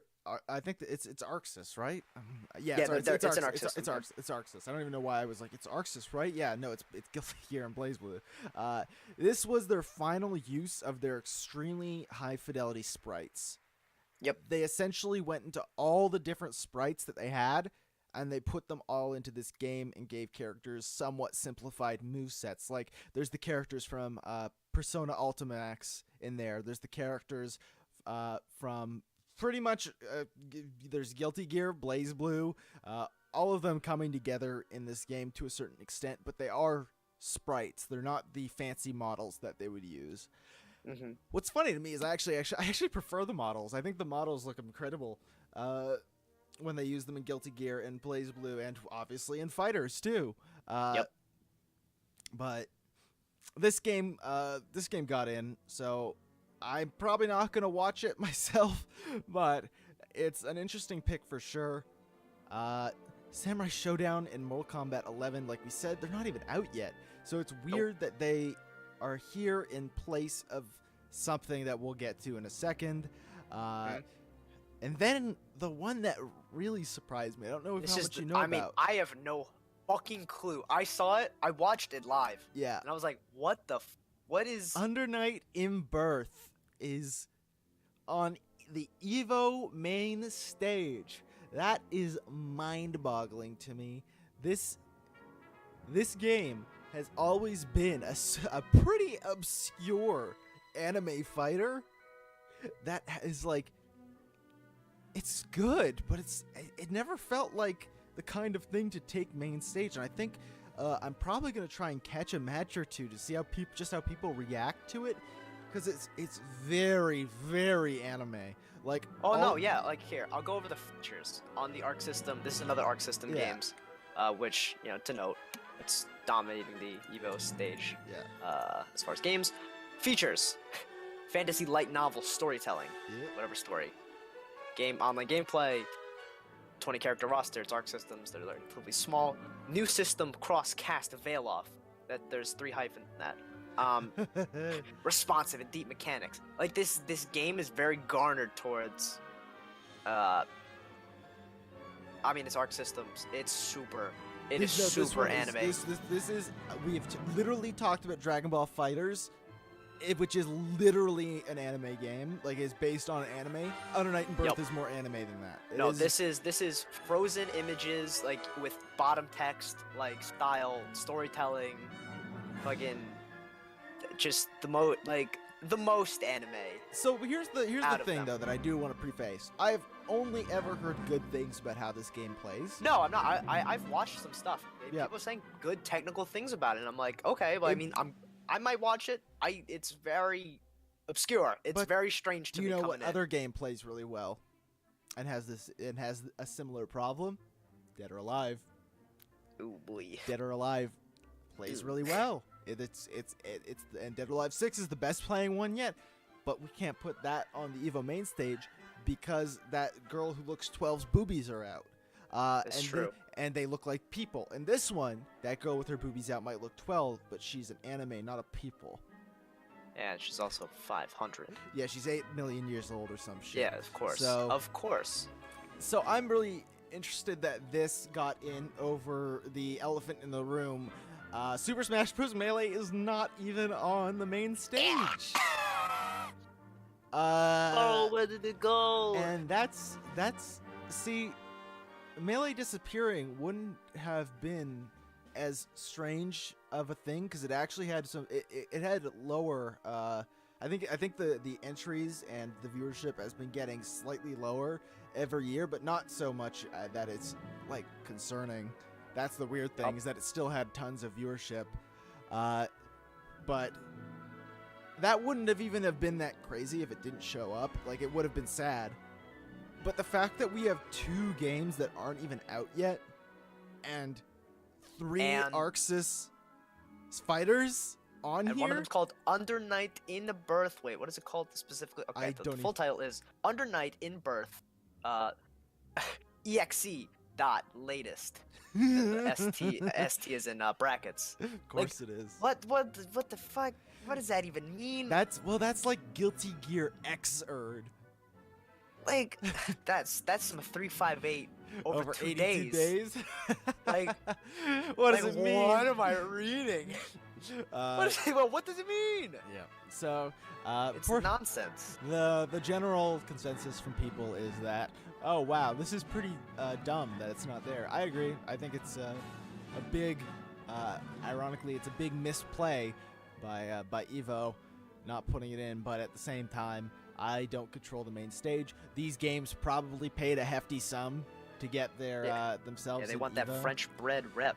Here, that's the people who develop it. Exactly. I think that the obvious elephant in the room, along with Melee, is the fact that that Under Night is there instead of it. Instead of Melee, because that's what everyone's gonna attribute to. Because everyone's like, "Who the fuck is Under Night? Who took Why the fuck is it? So who took my Melee?" So here, let me go over exactly why that is. Dragon Ball FighterZ is a beloved game. It's genuinely fantastic, and it's a great looking title that's fun to watch just because of how explosive it is. Oh, I mean, the cell hype, the hype scream. Street Fighter V is the most hated game that is obligatory to show up here. So it's not. There's nothing that's going to take Street Fighter V away. Absolutely unfortunately. Tekken 7 is in a similar boat. This game is one of the most fun, crazy fighting games that is out on the market, and it is beloved by everyone who loves Tekken, which is a lot of people, and a lot of people like to watch Tekken because it's extremely action-packed. Ultimate is obvious. It's the new Smash game. It is, despite the controversies with the Smash community and how I think it's Dark Wizzy who's in charge. of Smash entrants in this game's having a bit of a disdain for some of the Smash community for how they've behaved in the past. There's no way they're missing on putting Ultimate in. Ultimate has probably combined sold more than every single other game on this list. No doubt in my mind. Yeah. Fighters maybe a second, but like it's not even saying much. Obviously, Samurai Showdown and Mortal Kombat are technically zeros right now for that, but right. Even like that's more than 1, 2, 3, 4, 5, 6 other games combined. So the appeal for Ultimate is so broad that there was never a chance it wasn't going to show up. Obviously, and the game's made so it's made to to be on a stage. Yeah, no, with the new kill sparks and things like that, it's super the intros, everything is super dramatic. It's made for the big stage. Exactly. And, I mean, it's a lot of fun. We both enjoy the game very much. But now I'm gonna get into the into the ones. Okay, Soul Calibur 6 was. People were pretty sure it was going to be there. There's no reason why not. It's been out for a good while now. It's the counterpart to Tekken that, in my opinion, isn't as fun as Tekken, but whatever. It was going to be there for sure. No doubt about it. Fighters we've already been over. Cross Tag Battle is a little controversial because it has some moveset issues compared to regular BlazBlue or even Guilty Gear. Where characters' movesets have been simplified, but it's apparently a good game. Apparently it's quite good now. I'm just surprised that it got in over its two counterparts. Yep. Samurai Showdown is the revival of a classic franchise. It's a surprise to me that it made it in EVO before it's even out, but it's got a few things going for it. One, it's dog. The character with the dog? Okay. That's the only thing I've seen. I'm like, that guy's cool. I like it. Yeah, he is cool. And this game is a classic franchise being revived, so there's some nostalgia there. I honestly don't think it necessarily deserves a spot before it's even out, but that's not up to me. That I can understand why it's being given the chance. It also is probably paying to get in. Yeah, Moni Tokes. Yeah, SNK wants some good rep again. Mortal Kombat 11 is going to be out by the time EVO is on, and it is fucking the new Mortal Kombat. Tons of people are gonna watch for that. Of course. There's no way that people are gonna miss that. So that one's obvious for me. But then I get to Under Night and Birth, and all I can think of is I've been told it plays quite well. Yep. But there's no other reason that hits me that it deserves a spot over Melee, and I don't even know why that it necessarily couldn't just be that Melee was among these games as well as a 9th or a 10th game. I'm a little confused because to my knowledge, so there's all these games are getting gonna probably get as equal stage time as they can do, but it just seems so strange. What I'm really curious to see is the viewer count of Under Night compared to Melee's viewer count from last year, to see like if I'm wrong here, and if there is actually such a big audience for Under Night, because I can't imagine. I honestly, I'm trying to look right now. Yeah. Under Night.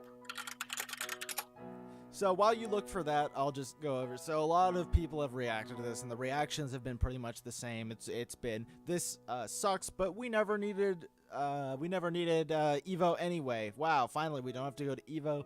Generally, it's a lot of like passive aggressiveness, which makes sense because the exclusion of it doesn't make a lot of sense from Evo. But it's I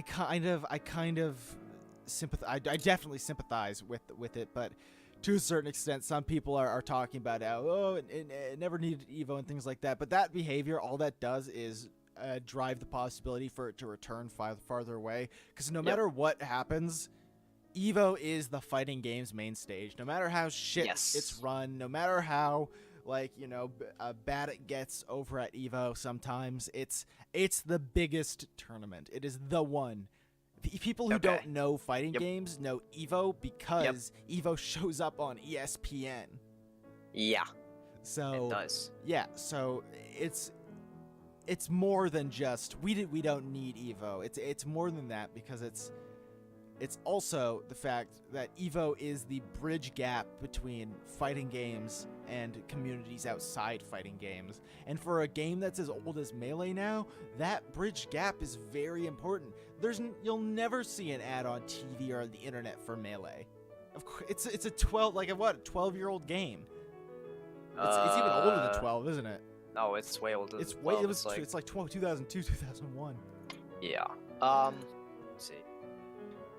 2001. 2001. Holy shit.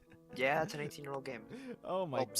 Yeah, 17 and a half. Yeah. So So for player bases on Under Night, real quick.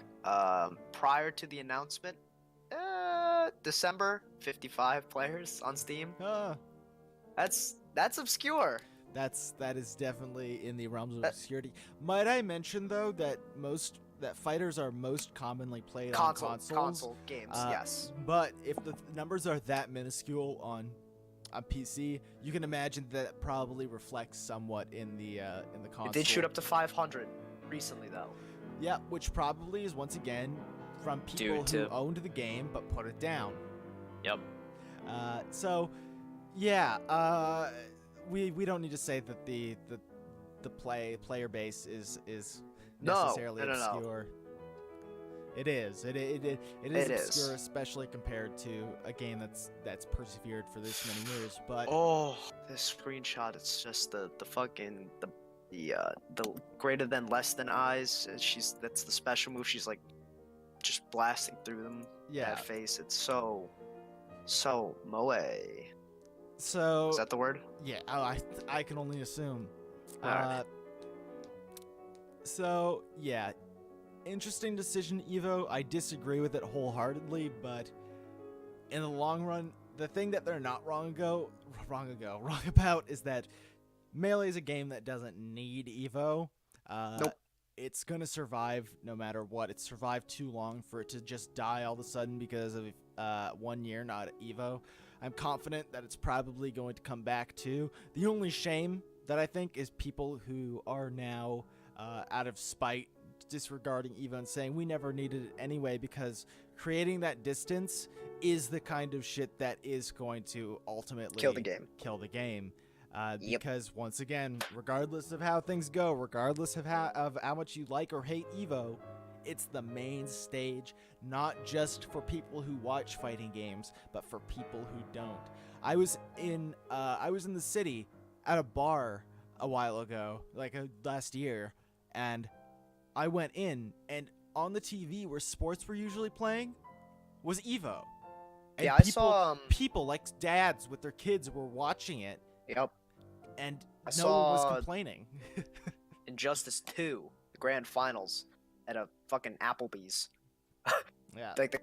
Just on the screen, on the bar, the bar, where all the TVs are and stuff. And I was like, holy what? Yeah, no, exactly. This is the fighting game tournament that bridges the gap, and the hostility I understand, but I think it really needs to die fast because once again, like we've just been saying, the more distance created here, the less likely the game is to come back, and the less likely it is to come back, the less new players it's going to get through Evo, etc., etc., etc., etc., etc., etc., etc., and that's going to lead to the game's slow death. Once again, I don't think it's going to die anytime soon, but the worst thing you can do right now is shoot yourself in the foot. I agree. Anyways, that's enough fucking spooge about Evo right now. I think that covers everything. Evo spooge. We've spooged it up. I've covered in it. Well, that's because you don't shower. I'm that gif of Devilman Crybaby you sent me yesterday. Oh, God. Fucking, because he doesn't know, where he shoots just the fattest load I've right got on his ceiling. like an ectoplasm all over my ceiling, and it's dripping down into my hair like expensive mousse. That is so vile. It's so vile. Okay, so now we're gonna actually. This is another point where you might want to put in a timestamp because we're going to do a bit of an Undertale / Deltarune spoiler cast here.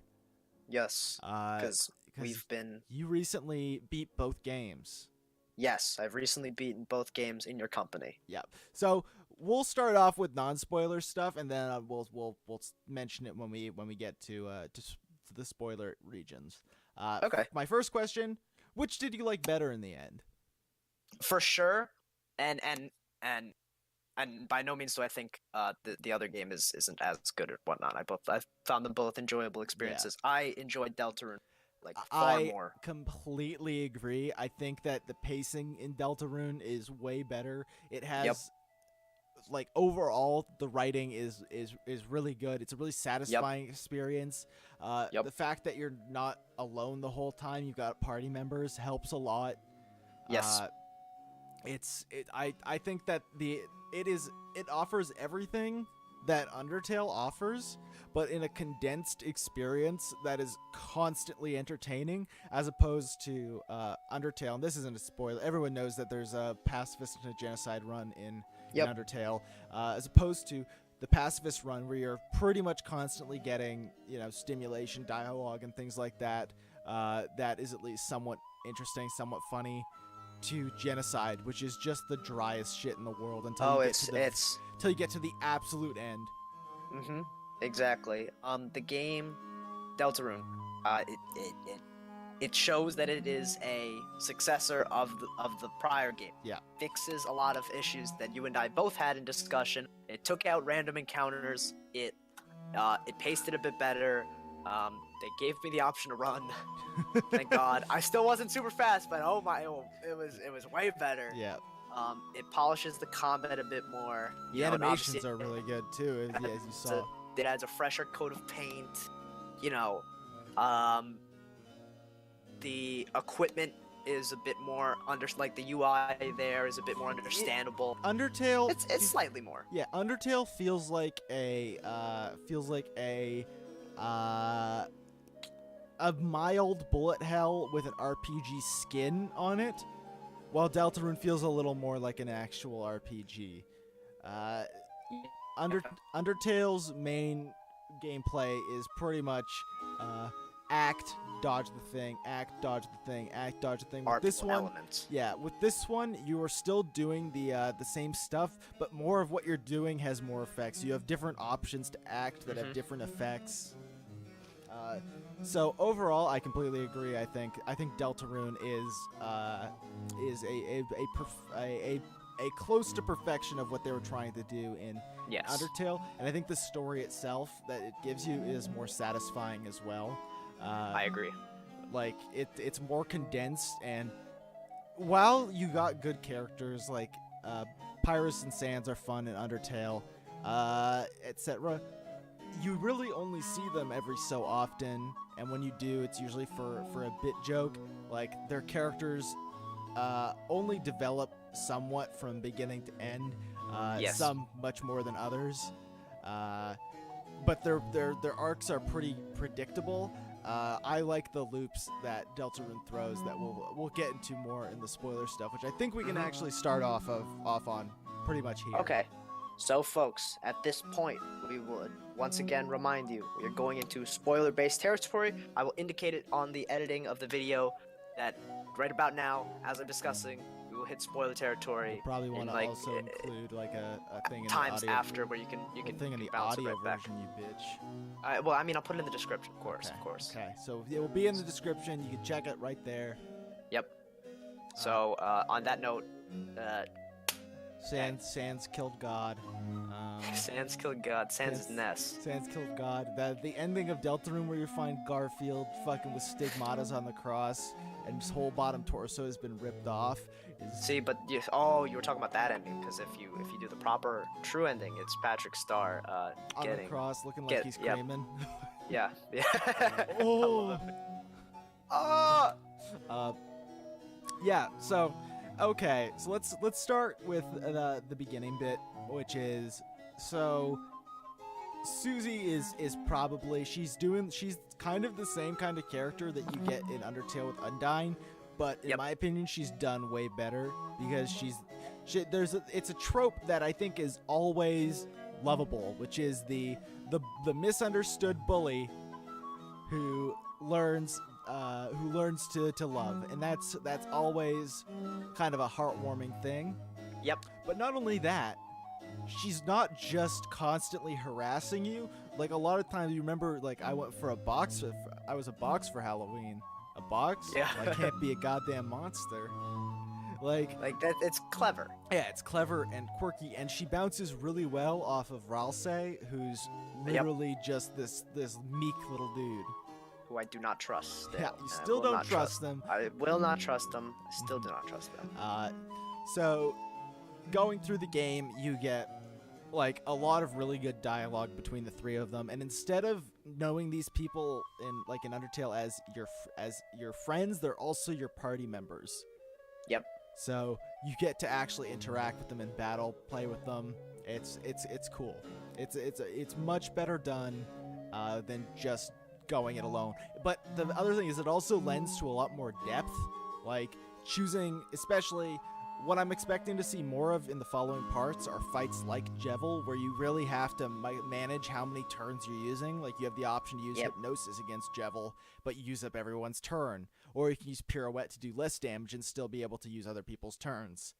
Yep. I think maybe if I was being very nitpicky, I enjoyed that boss fight very much. If I was being more nitpicky, as you discussed through the battle, strategy-wise, Ralsei isn't necessarily an integral part of. No, in fact, it's almost more beneficial until the literal end. Yep, it's almost beneficial to let him die in the beginning, because if he dies, then as long as you have your revival mint, he's no longer a liability. Yeah, exactly. So maybe they'll readdress it somehow. I don't think even if they don't readdress it, I still think that boss fight was very enjoyable overall, fairly balanced. Nothing too frustratingly. I mean, I'm sure people had issues, but I finished it in a fair enough time. I will mention that the fight does play quite differently if you're attacking him as well. And this is actually about the time I should tell you that there is the ending for this. They mean it when they tell you that none of your choices for this one matter. The only thing that's different is your dialogue and how much characters enjoy your presence. Not your party members necessarily, but the people around. You do get a better ending dialogue-wise if you spare everyone, because you won't have the people waiting for you at the end and things like that. But you ultimately do get the same ending, and that's kind of how the theme of Undertale was. All your choices matter. Right. The theme of this one is your choices don't matter. Okay. Which I see. Which I think is interesting, and I think ultimately is going to tie into your choices, you having to make your choices matter in the end, because they're pushing really hard that your choices will not matter. Even my Toby poor Fox Horace. said, yes, no matter what you do, you'll get the same ending, no matter what, in all the parts. I think that's bullshit. I think he's playing. But regardless, the ending you got was definitely the most fun and satisfying. Yes, and I think it played in a very satisfied manner. Yeah, for sure. Yep.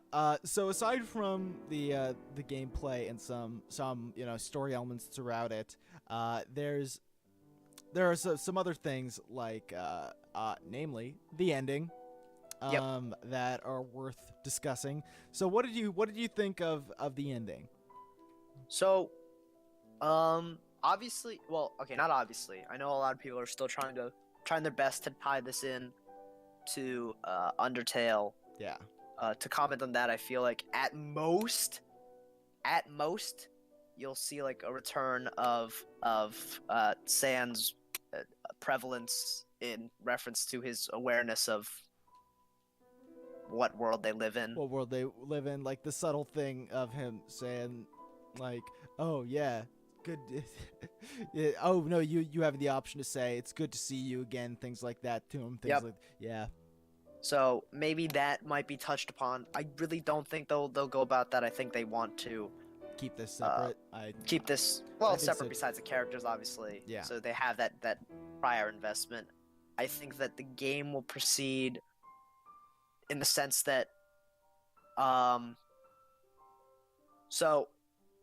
think this is bold process. I don't know how Yeah. long this is supposed to last. No, you go on. So your character, you know, he does his jive at the end. He's all, you know, and you've got your sweet little precious soul Yeah, in he the cage. unsheathes his katana. He unsheathes his katana. That's Japanese sword. Yeah, it means Japanese sword. And I think how it proceeds is he returns, for whatever reason, gets a little violent, for whatever reason, and then ends up doing like a Kingdom Hearts style, Nording of Rousey style type of business. So And how the arc will go is then Susie will become your reflective voice of reason rather than Rousey, because Yeah. Rousey proceeded to go, make sure you're nice. You don't have to fight in this world. yeah, Yada, this is yada. a world where you don't have to fight. So the character development proceeds. You're still a speechless, you know, husk of an individual that apparently everybody enjoys. Which obviously, I mean, we like, it's okay. That's fine. But now Susie will become the look. Sometimes you gotta do what you gotta. Baby's gotta do what baby's gotta do. Yeah. So you may be pressed to get a little violent. Yeah. Take down a couple of foes of sorts. So there's actually something you just touched on that I want to get into, and it's, you said you're your silent husk of a protagonist, and I don't know if you noticed throughout the game when you were talking to characters in the town at the end, a lot of them talk about how you're not acting quite right. Right. A lot of them mention like your character acting strange when they get back. You used to play the piano well. You never come to visit. Like, why are you so talkative? They all talk about this. And in the beginning, something interesting that I pointed out to you happens. You go to the first save point in the game, and there's already a save file there called Chris. And then you save over Chris's save file with your own. That's true. And they're saying I'm talkative.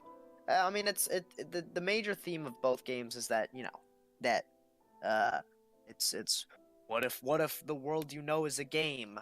You know, what if you're being controlled by somebody? They do it well. I'm not criticizing that. No, I get it. I get what you mean. But so I do like how they're going deeper into it. They're not just repeating. Like you said, the writing is better. The writing feels better. It It feels is proceeding smoother and as everything, yeah. it feels smoother. It makes more sense. They are delving deeper into the theme as you've now touched upon. You know, with the whole, you're not you when you're hungry, Chris. Yeah. You're talking a lot, baby. You don't know how to play piano. Yeah. You know, what's going on? Yeah. So that is an interesting point. I think I delved more into plot, pure speculative plot, but Yeah. I think the theme you touched upon is quite interesting. Yeah, speculation is smegulation. Of course. See, the reason I say that is because Toby Fox has said he expects this to take 7 years to finish. Wait, holy shit! Yeah. What? How long has it been since this came out? Let's see. Wait, how many are they doing? What the? Dell. Is this a Five Nights at Freddy's saga now? Yeah, That's what- exactly, right? Oh no. Came out in 2018. Oh, well, we're only on year 1? Yep. Oh, they're falling behind. What's the guy's name who made Five Nights? Where's his novel? No. Is he gonna get a novel out? It's gonna be a manga because they have Temmie. Oh my goodness.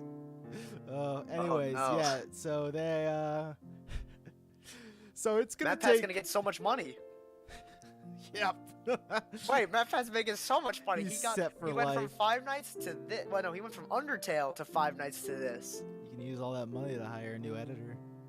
No, he can do a Toby Turner based Scandal now, Yeah, and still be fine. and well, more than fine. He can go to the moon. He probably have enough money. He just live at the moon. Toby Turner went to When he messes up here, he goes on the fucking rocket to Mars yeah. to proceed He to could. molest everyone on Mars. It's true with all his game theory merch. Good God. Yeah, no, so once again, it's really hard to tell when Toby Fox is laying out fake lore for you and when he's not.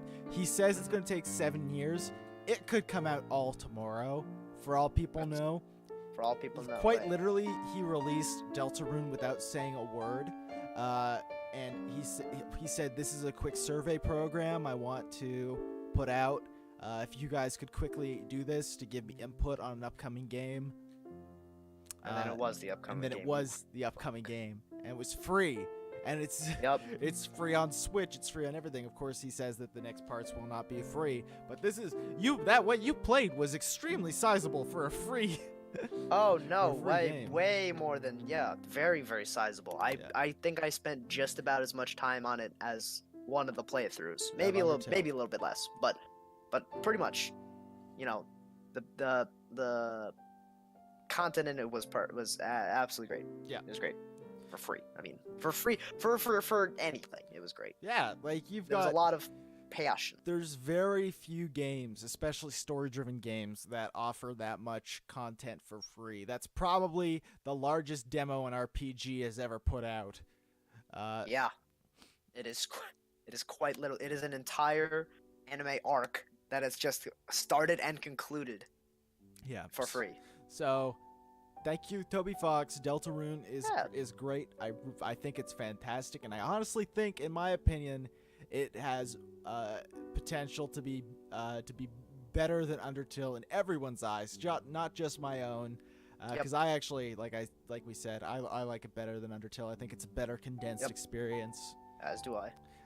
So, hurrah! Thank you, everyone, for listening to this bit. I think this is the end of the spoilers. I think we're finished now. Just want to say, Toby Fox, remember, at this rate, you can make a story-driven decision game. Telltale's gone. There's a void to fill. I wasn't kidding when I said you could make some novels or manga. Like Five Nights at Freddy's. This is the Toby. Where you pushed Lancer onto the ground and you milk him. Well, I wasn't. Well, no. I mean, the Five Nights thing. Switch release where you milk Lancer. It's like I'll use it the 3D Rumble. Oh, like that one mini game. Yeah, like that one in 1-2 Switch. Yep. Oh, wow. And there could be one where you fucking stick both your fingers in Susie's nostrils, and you do that by sinking your Switch in bathwater.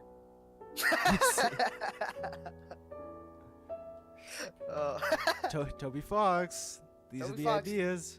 We may be a small podcast, but you'll find us. We will. You'll smell out our genius. Yeah. It stinks. I don't know if you know, but yesterday I had such a vile stomach ache. When you were playing Smash, I didn't join the call for so long because my stomach was making horrible grumbling sounds, and all at once it came out of my body in a thundering fart, and I didn't want to. I didn't want to fucking be on because I was like, if I don't just get up and leave here, there's a serious chance that one of these farts could be dangerous. Dangerous for you and the dog. Yeah, exactly. It was next to me. I didn't want to poison it. I didn't want to fucking mustard gas the dog in its sleep. So I moved out and I did some illicit activities like masturbate for a bit, and then I ended up coming back.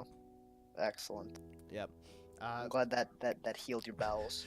Barely. They're still scarred. Did I ever tell you about the time I nearly prolapsed? Yes, you did tell me the story where you nearly prolapsed. Yeah, no, it just absolutely. I was at the point where I had like a little hamster tail of my intestines being out of my body, and so I went and put a spoon in the fridge. And I know. I know. I'm saying it for the listeners. We're on the second episode. I chilled that spoon, and I used it to inch my outwards intestines back into my body, and guess what? It worked.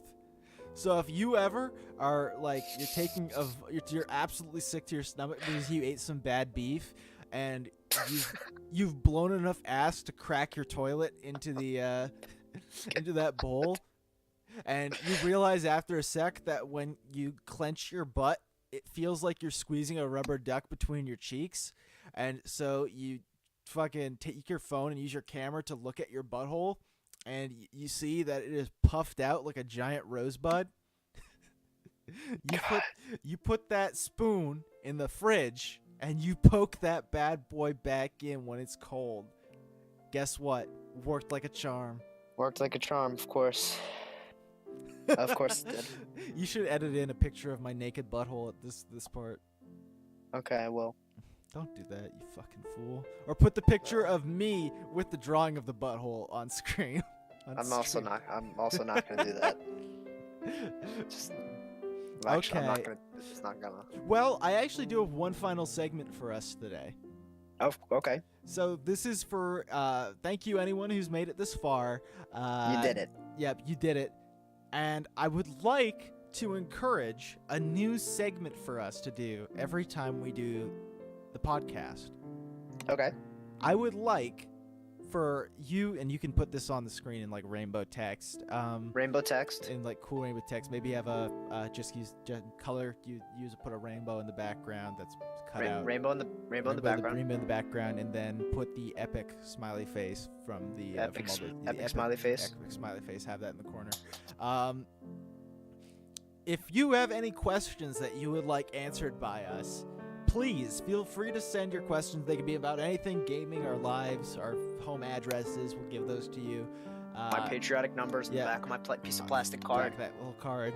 Yep. Feel free to send those questions in to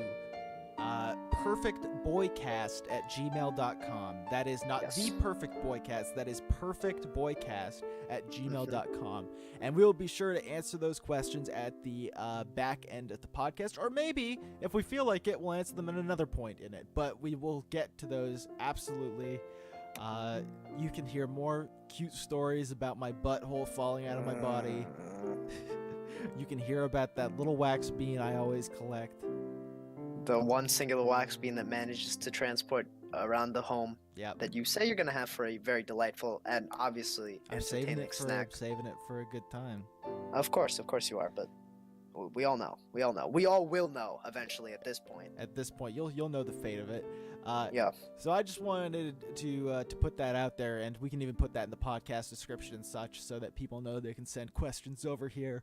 Because talking about news is great and all, but I'd also like to have a bit of a shoot the shit dialogue portion. Yeah, baby. Portion. And here's the thing: is that we've already told each other a lot of stories. Mhm. So if we were just talking to each other, a lot of things wouldn't come back up because we already know.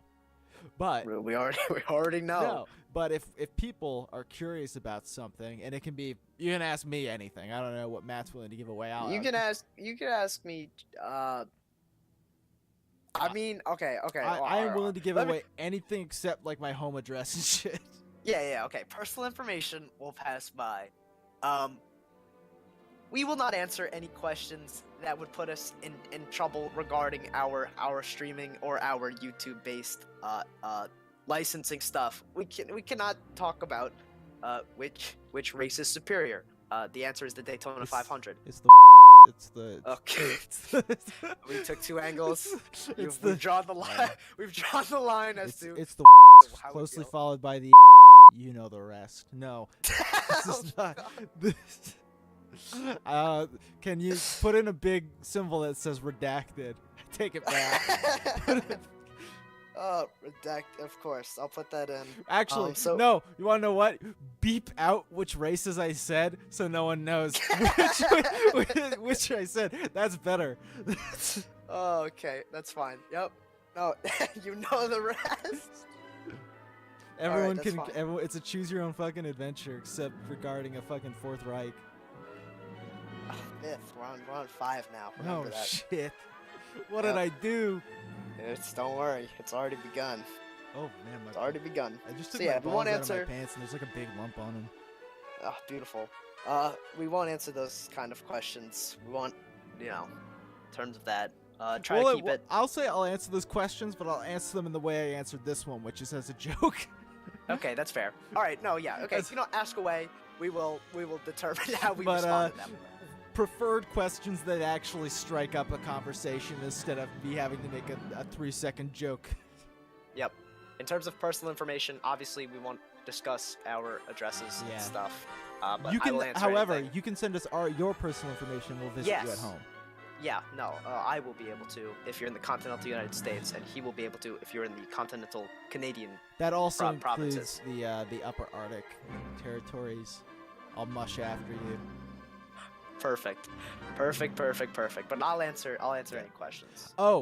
By the way, this is a request for earlier in the podcast. When we get back, put on screen with text, put on the reason that we paused is because I was taking care of a dog, and post a picture of the dog so that they can sympathize. Of course. Okay, do you think there's I'll anything also else? send it- What the fuck? What the fuck are you gonna- on about? No, well, I mean, maybe we can have like a nice little mini segment about the amazing Milan fashion show I showed you. Oh my god. I'll make a slideshow for it. Yep. For the video. Holy But- shit. Let me pull up. Holy shit. Let me pull these up again. Yeah. Oh, it's. I completely forgot since last night. In fact, maybe my body made that turned that into a as you said, I'm gonna wake up next morning. You're gonna call me and be like, Matt, remember XYZ? And I'm gonna be like, what are you talking about, Dan? And you're gonna wake up with an IV dripping out of me, and I'm gonna look at my fucking wrinkled hands. I'm gonna be 86, and you're gonna be a skeleton on the floor. But oh my god. Okay, introduce this. Introduce what this is before we start talking about this. Okay, of course. So I was scrolling through the Twitter, and this isn't like, oh wait. Okay, this isn't like super up to date news. The only reason why I saw it was because some other musician of sorts was retweeted towards me. But back in September, they were announcing it was a fashion show in Milan for what is it called? GCDS. And this year they made them commercially available. It is a line of Pokemon based clothing.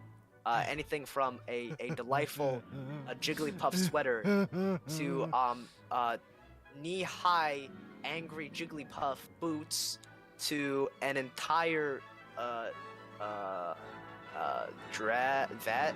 skirt dress. I'm not a fashion person. Just entirely covered in Pikachu faces to knee-high sad Pikachu boots. What are these shorts? What are they? Okay, zoom in on these fucking shorts so people can see what these are. What? Why are they? They transitioned into a beach towel. What the? It looks okay. You want to know what it looks like? It looks okay. So when Matt first showed me these, I was like, "What's with the fucking sad Pikachu sweater with the cape?" He's like, "That's not a cape." And I said, "No, that's a cape. I can see it's a cape." And he said, "No, look closely." And I look, and it's attached to the shorts. And I don't even. If you look at it, it goes up his back a bit. What kind of fucking space age shit are they wearing? What is this? It looks like a fucking pair of swim shorts with a built-in towel. Like, what the? I don't even understand. And why is Pikachu miserable? He's so sad. Well, I get why he's so sad. He's on this fucking garbage clothes. The fucking Ninja Turtle boots on the last one. Yeah, there's a fucking this lady in the Pikachu bodysuit with the fucking. She is the face of an alien.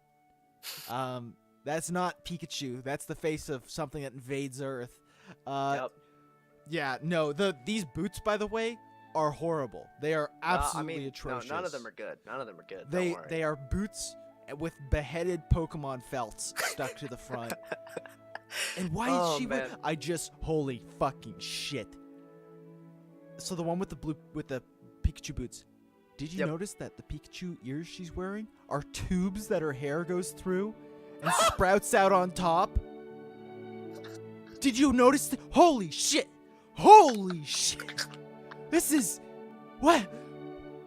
Who made these? Who made these? What? Okay. Let's move forwards to the fucking the shredder fucking greaves that she's wearing. What? Like, okay. Oh, I just scrolled down below that. Okay, so there's Oh wait, are you looking at the messages that I sent you, or are you looking at an article? No, I'm looking at the lady with 3 titties, Matt. Okay, so you're looking at our messages in the same show to clarify for the audience, and I'll put only one picture for clarity, just because I don't know how many times I can show a picture. It is a woman. It is 2 women who have 3 breasts. They have 3 breasts. Ah! No! What is this? Why? Oh my god, I don't know, but I'm so glad I spent the extra couple of minutes to look through this fashion Also, show. might I point out that fake Jigglypuff bag she wants is not even a bag, it's the same felt that's on the boots attached to a strap.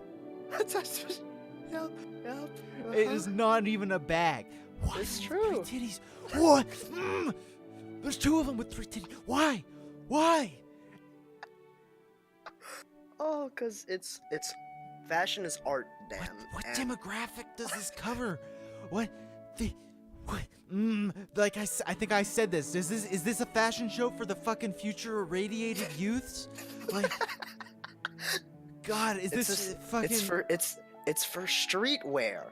No, it's fashion / streetwear label GCDS. It's streetwear for the future where people live fucking underground and are mole people. Like, this isn't. There's not a person. I'm gonna go out on a limb here, and I'm gonna say there's not a single person alive with 3 fucking perky breasts looking. And if there is, I'm gonna tell you, they've got a fucking elephant man face to go along with it. So this is not. You know, it could be the shirt. It could be the shirt. It could be it could be just like an added bonus. I'm so angry. I look at these and they make me fucking bloodthirsty. Oh my god. Okay, there's. It has like a seatbelt strap holding them together under it. See, the part about this that we can keep it short is there's just not too much to say, but there's not too so much to much say. here But there's so much to just take think about. in. It's real. It is.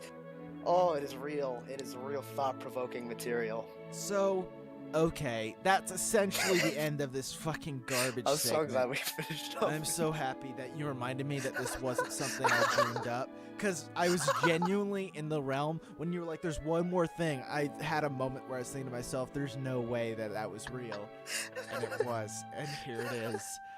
Oh my good god. Well, thanks for watching, everyone. Feel free to send your good fucking Christ. Send your questions. Send your questions about this, about what we think fashion should be. Send To the perfect if you have boy. Fuck you. Perf- You say it this time. all right, folks. As always, thank you so much for listening or watching. I mean, if you watched the YouTube version, to the Perfect Boycast. I want we death. do- we would really encourage you guys to ask us any questions. We will answer them as we feel, but we will try our best to give you as full and as descriptive of an answer as possible. If you want us to rate your fashion stuff, feel free. Dan will give you his most bloodthirsty based opinions. And as always, check us out on Twitch. We stream fairly regularly at NothingFactual for Dan and Skylandos for me. And as always, I hope you guys enjoy your days. And if they're not so great, remember, if you have 3 breasts, you can get a shirt for that. This So. is the last episode. I think I'm gonna. I just looked at this picture of the miserable Pikachu again, and I think I'm about to go and murder myself. You guys have a good night, and we'll see you next week. Next week, take care, guys.